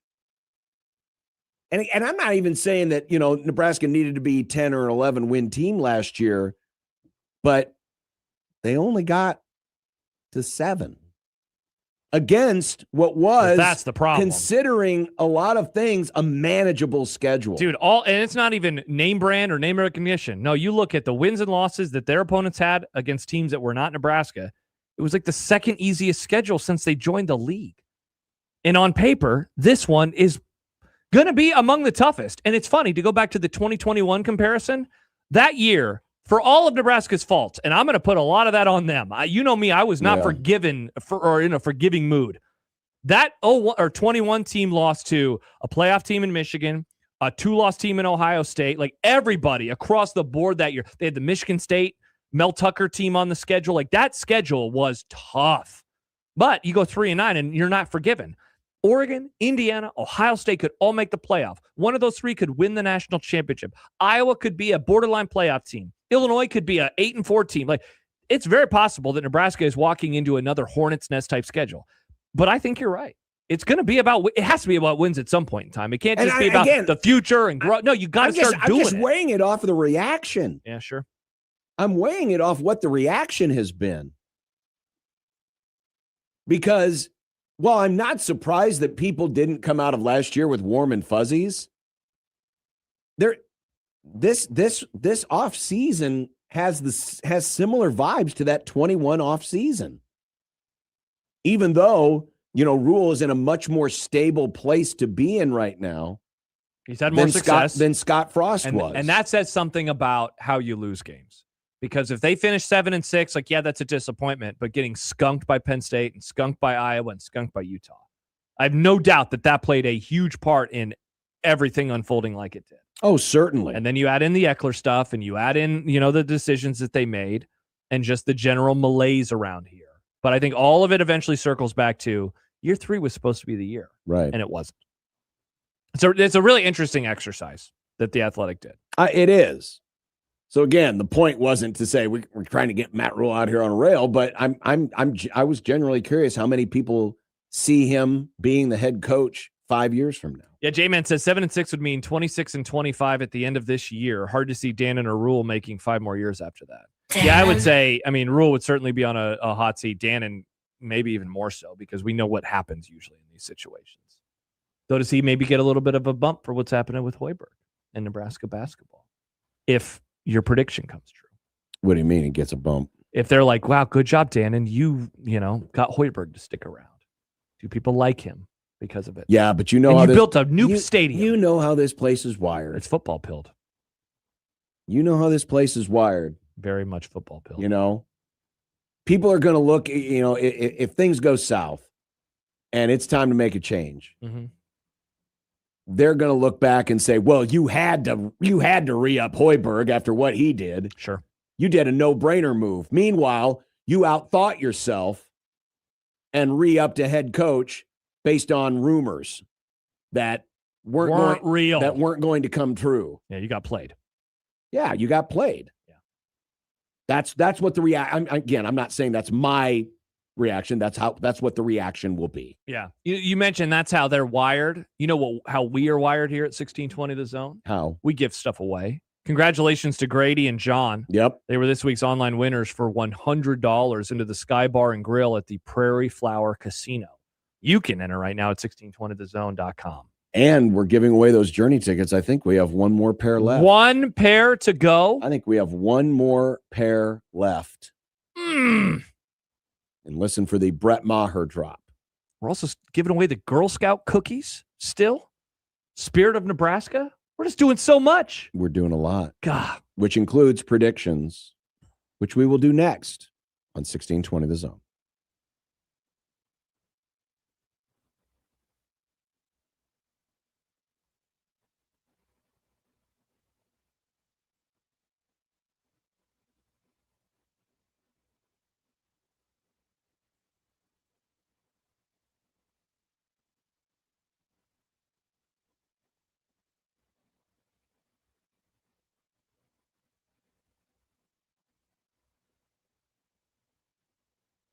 And now the drama of Brett Maher. Brett Maher has given the hometown crowd something to cheer about. Oh, my God. You've got to be kidding me. I've never seen anything like it.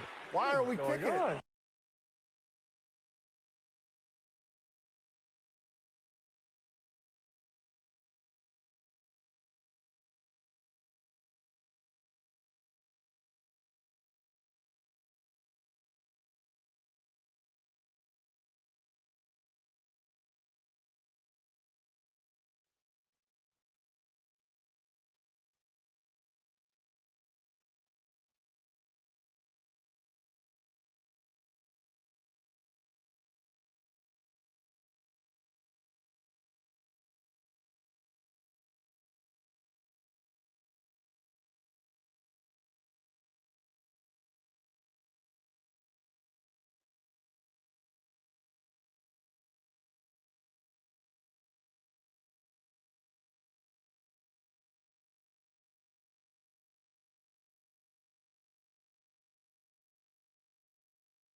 Ladies and gentlemen, it's time for predictions. Over, bet the over. Vikings in the over, bet the over. Johnson last. He sucks. I can't help but notice that I'm in first. Okay, it's 2 weeks in for crying out loud, and everybody had the exact same record last week. You know what they say, though, John? If you go 0-2 to start the season, it's hard to win the Super Bowl. Hard to win predictions when you start 0-2 as well. By the way, UTA just pulled their starting pitcher after 130 pitches. That's a lot of pitches. That's a lot of pitches for early in the season. Mm-hmm. Let's get it started. Ha!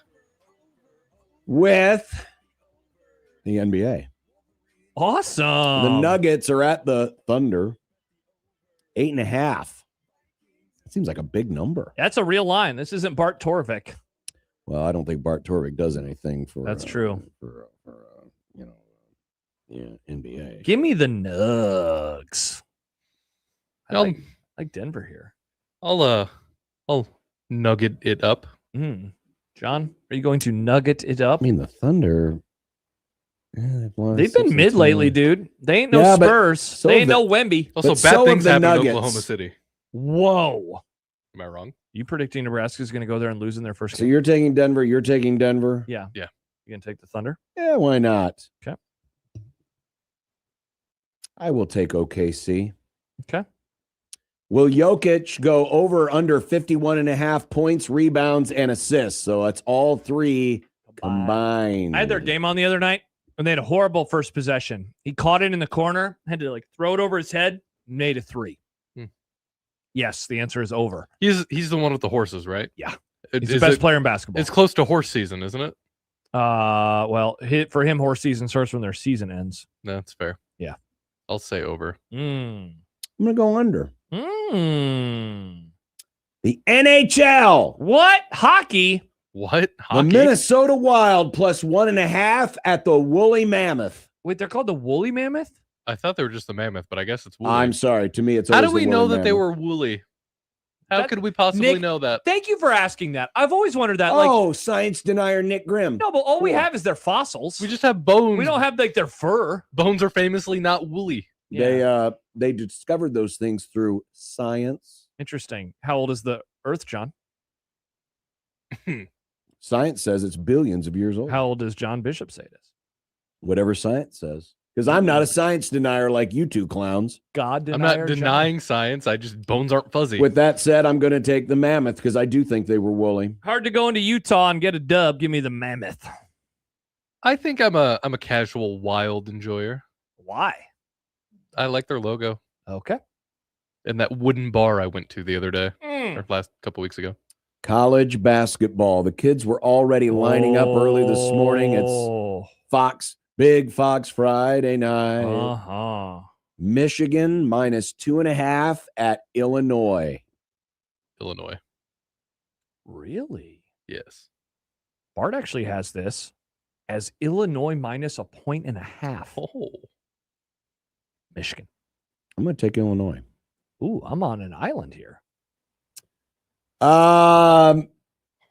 Oh my gosh, Arkansas are they about to come back? They're trying to come back. I think they're about to. Dude had 130 pitches. They had to pull him, and now it's 4-1? 2 outs in the bottom of the 9th. This would be pretty funny. It's now 4-2. This would make up for that College World Series they almost won. UT Arlington almost beating a 2-6 UT Arlington would definitely make up for that disappointing College World Series. They actually almost won the game, but the shortstop bobbled the ball when it came to him, so he couldn't throw it to first in time. Ball bobbler? Yeah. Keaton Wagler over under 16.5 points. Give me the over. Under. Okay. All right. You want to give me to give you the real line on this one? Because I have to imagine we have it now. Kansas plus 8.5. Whoa. It's plus 9.5. Holy crap. Huh. At Arizona. Arizona's looking for some revenge. Are you taking the Wildcats, Nick? Arizona's looking for some revenge. They lost at the Fog this month. I'm rooting for Arizona, but I'm going to take Kansas to cover. I am too. Okay. Texas Tech plus 5.5 at Iowa State. Do you want the updated line on this one? 9.5. Because Tech doesn't have their best player. He's out for the year. Correct. Ooh, that's a lot of points, though. Give me the Clones. I will also take the Clones. I will too. We love Iowa and Iowa athletics, don't No. No, but what we do love is the greatest soccer in the whole wide world. MLS? There's a drive. Way back. It might be. It could be. La Liga! Oh, my gosh.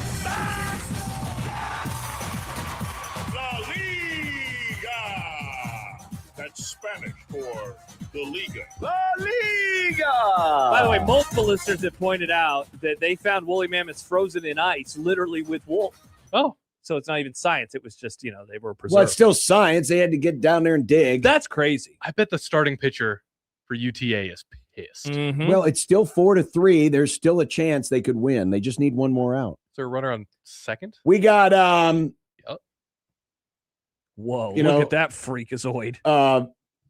McMaster's in Chicago where they drink a lot of Malort. We got Ugh. Malort. We Matt. got Malortka versus Real Sociopath. Man, I like Malort. Give me Mallorca.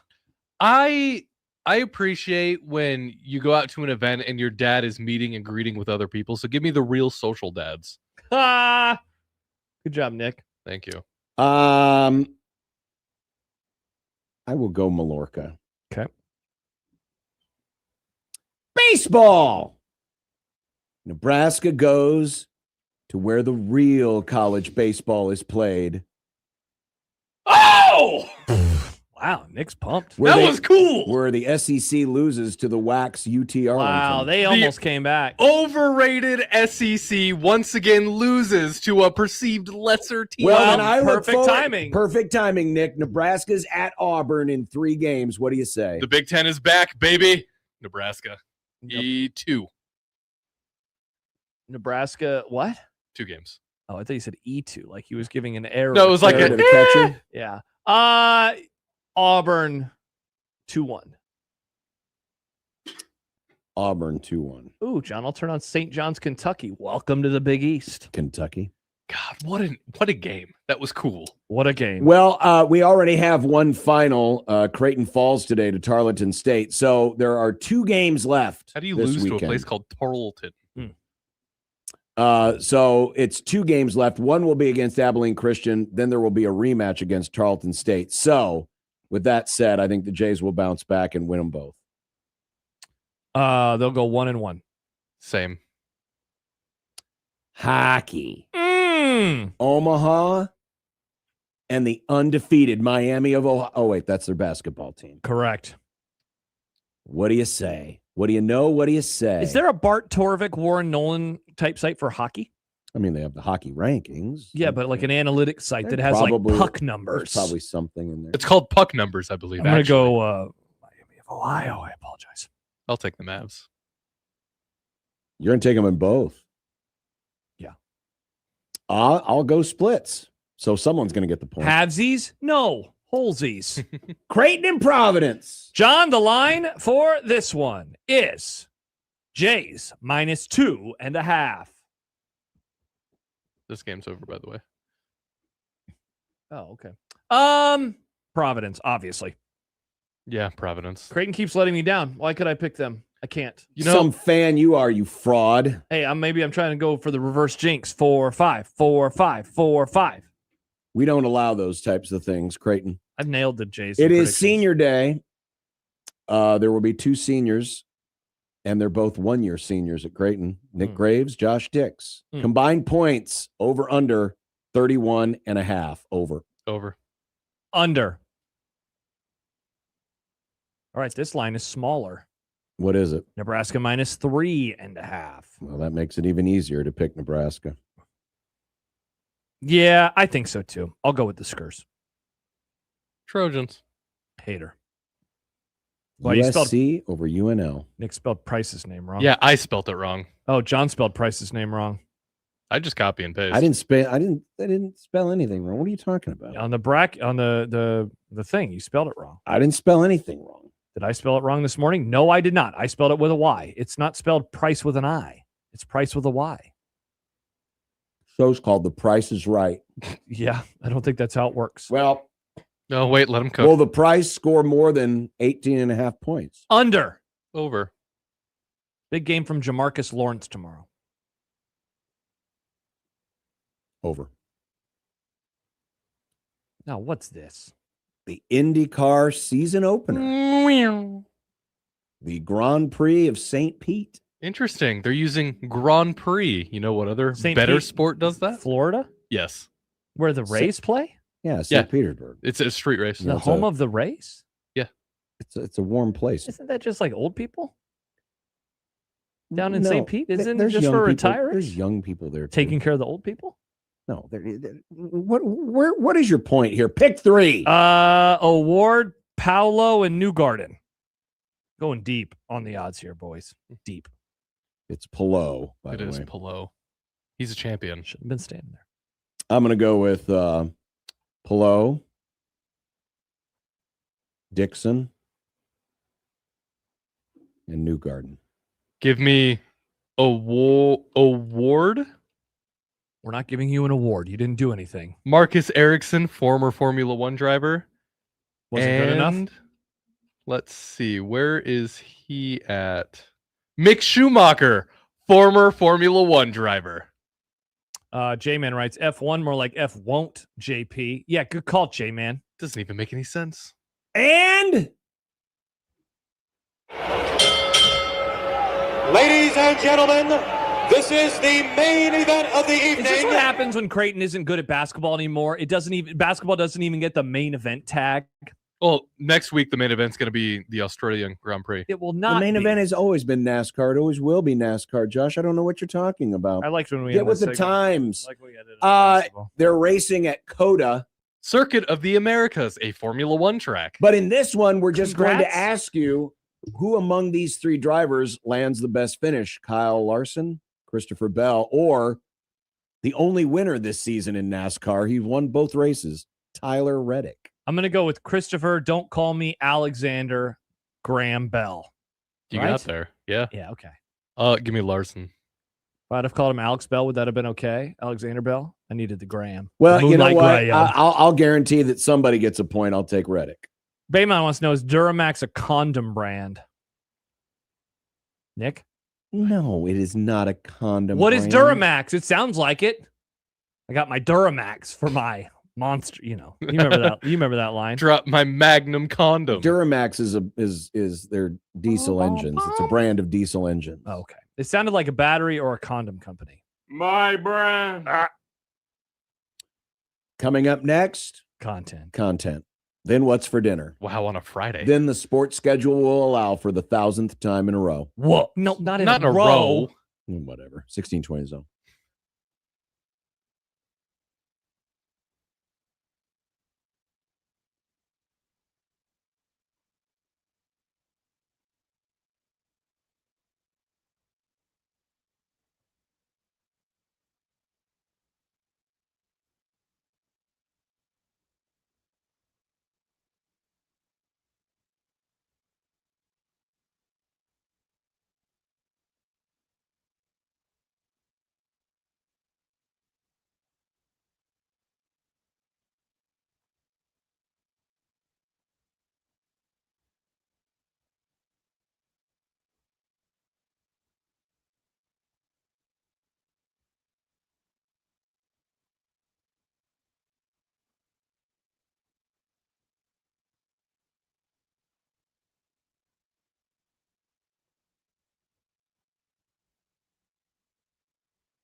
I made you some Unsportsmanlike content.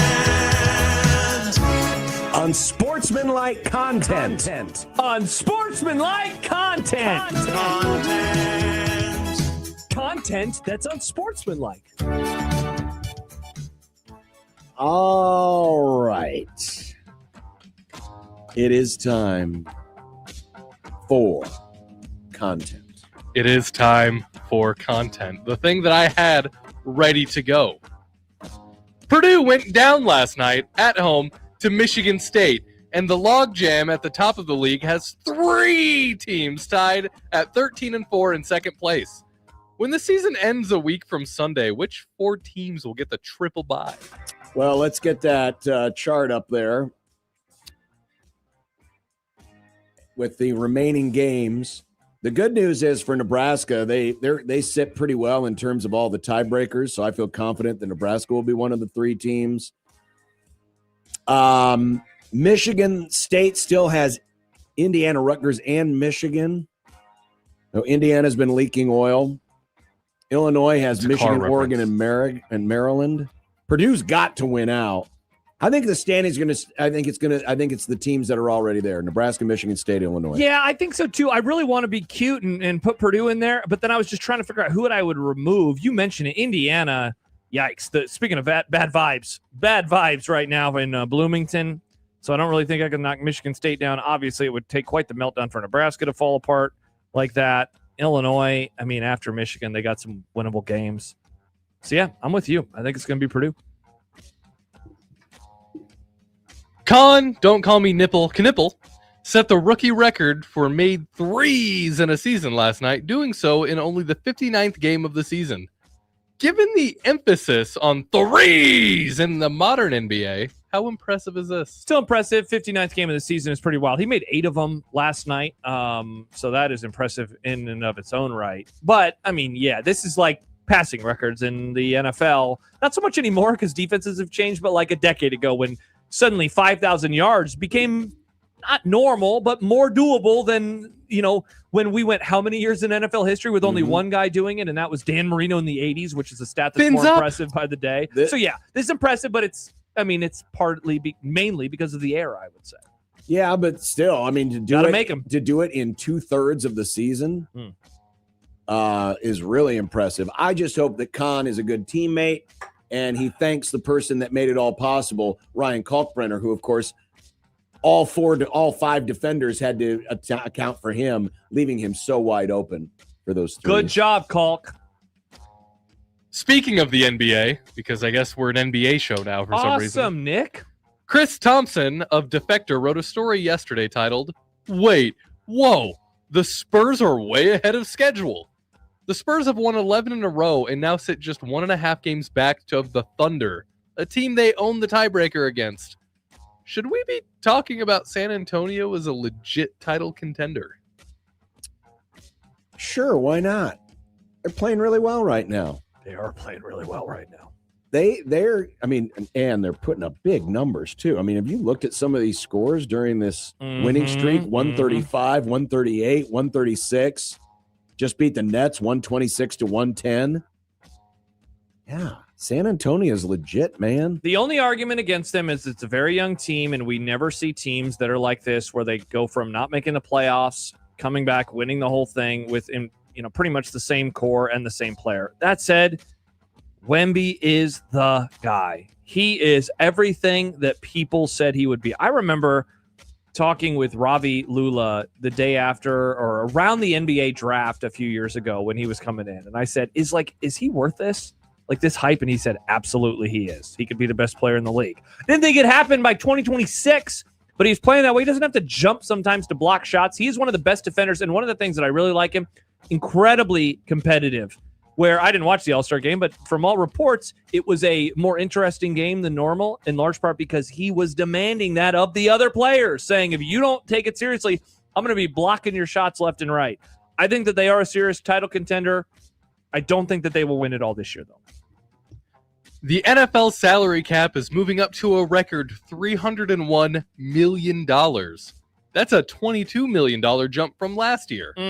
What would you like to see your team spend that brand new money on? help on defense. Part of it, of course, is going to, this free agency is before the draft, so you don't know exactly who you're going to get in the draft. But I would like to see some help on defense, whether it's an edge rusher. I think that they're going to pick up Nakobe Dean from the Eagles, and so they're going to bring in a little bit of linebacker help. Hopefully he can stay healthy. Oh, God. Defense. Please and thank you. I tend to think that, man, if the Rams could spend a little money, and I'm sure they're going to draft corners, but I think they need a free agent corner. A guy like a Jamal Dean or a Jalen Watson. So I hope the Rams use some of this extra money to go out and get a free agent corner. Corners are important. Corners are very important. I want the Dolphins to get a quarterback and also an O-line and also a D-line and some linebackers. That is a lot of players. Yeah. A lot of players. Speaking of players, the Cowboys placed their franchise tag on receiver George Pickens. Do we like this move for Jera's team? It's always a cost-saving move. Pickens had a decent year last year. Mm-hmm. And he wasn't a terrible disruption to the clubhouse, as was speculated. No, just got in a little bit of trouble, but nothing anything too crazy. For Dallas, this team that snorts cocaine. Used to snort cocaine. Brings in allegedly. Brings in, abusers like don't bring up Greg Hardy. God, I hated that guy. He was a piece of garbage. Yeah, I think it's a smart move. I'm fine with it as long as they actually sign him to a contract before the season starts, because the thing that's yeah, I know it's not going to happen. Proactive on a contract. The problem is like I understand what you're saying, cost saving measure, but in terms of the cap hit it will have right now, it would be way higher than if they signed him like a 4-year deal and then pushed a lot of that money into the future. But that's not what the Cowboys like to do. They don't like to move money around in that regard. They will with Dak. They probably will with CD. I don't think that they want to do so with George. So I don't hate it. Obviously, the offense is going to be fine. But as I answered in the previous question, the defense is where all the issues lie. ESPN's Chris Berman believes the NFL would already have an 18-game regular season if it weren't for Damar Hamlin's scary episode in 2023. Is that a solid theory? Interesting way to describe what happened to Damar Hamlin there, Nick. I appreciate it. I don't know. All this is going to come down to the CBA and what's happening with the players. So that was a moment in time that I don't think any of us are ever going to forget. But the NFL still talks about 18-game seasons often, and we are still, a few years away from the CBA coming to a close. The Damar Hamlin injury happened now, depending on how you're viewing what season it is, that was the end of the 2022 regular season. So we're talking about 4 years basically ago now when that went down. The CBA, that's still a few years away. So I'll disagree with old Berm. I agree. I think they would have, because they already got the 17th game in. They did an addendum, and they're going to do the same thing when they propose the 18-game schedule. But that was such a terrible moment that they knew that both the Players Association wasn't going to go along with it, and the public sentiment was going to be so negative against it. Just like typical NFL, about 7 years ago, what was all the concern? Head injuries. And then COVID came along, and boy, how convenient. We just forgot all about head injuries in the NFL. And now they just add games and don't care about, certain things. I think Berman might have a point here that the owners really, really, really, really want the 18-game regular season. Big time. And the commissioner really, really, really wants all those international games. So I believe him. I think it's a solid theory.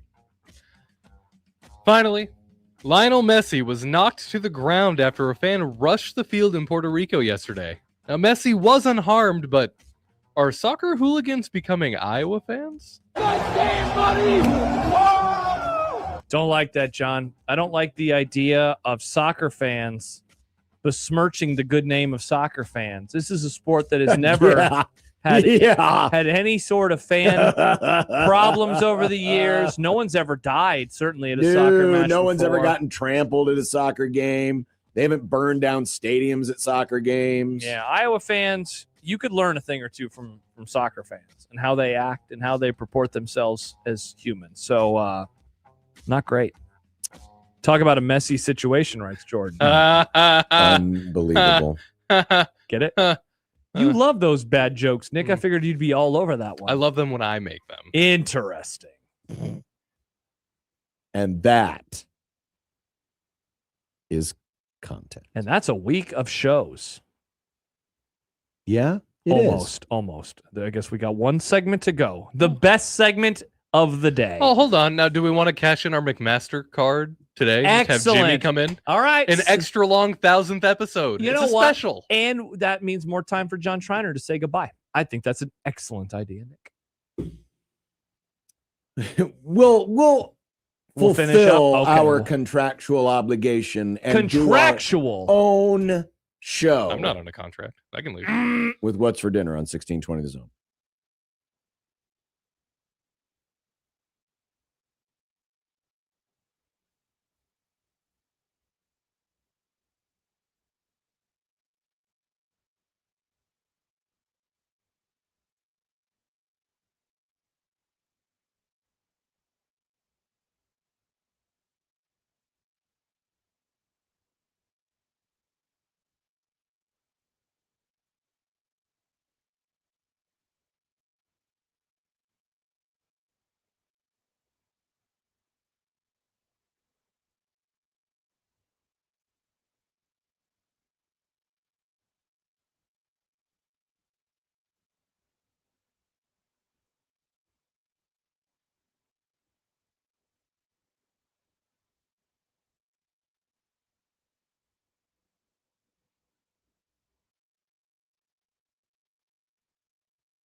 When you knock us down, we're going to get up. And on the way up, we're going to bite a kneecap off. Crust is good on your pizza, not your ass. I will eat your ass first. He's tough as a Woolworth steak. And then it's going to take 2 more shots to knock us down.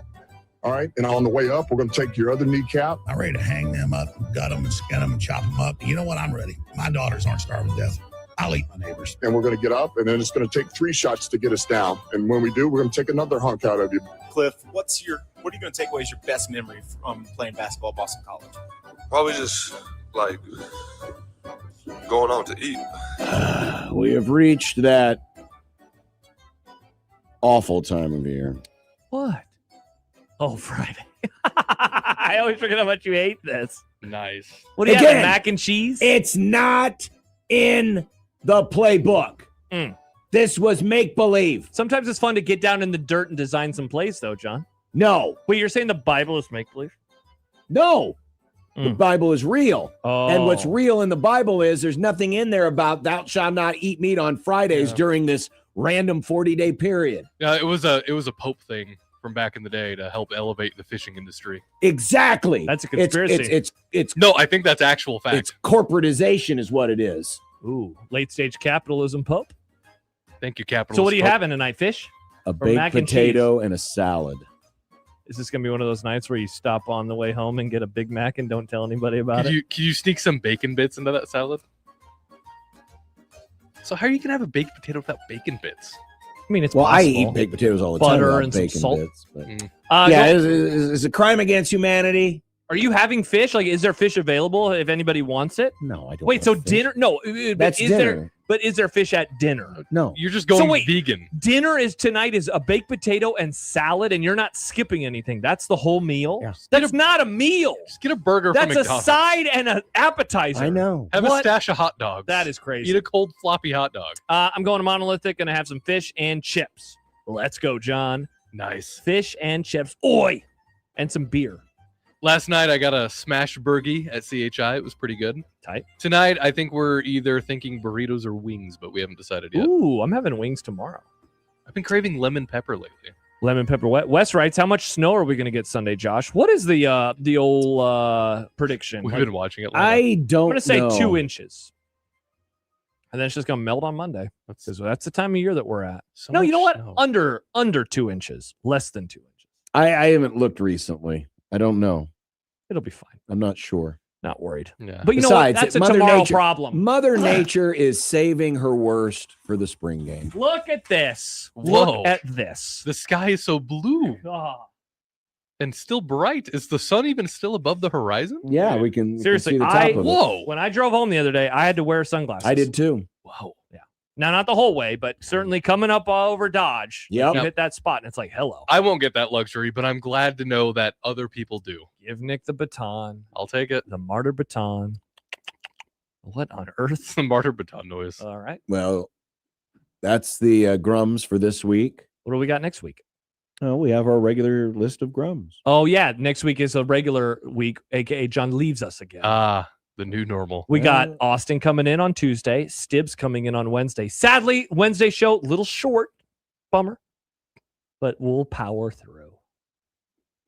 We'll find a way. We will. Life finds a way, and we will find a way. That means we get to bully you into doing early dumb debates on Wednesday. I don't know. I mean, that show's going to be so short. I don't know. I guess, okay, we will do early dumb debates. Hell yeah. We'll do it at 3:50 because we're off at 4:30. Nice. Yep.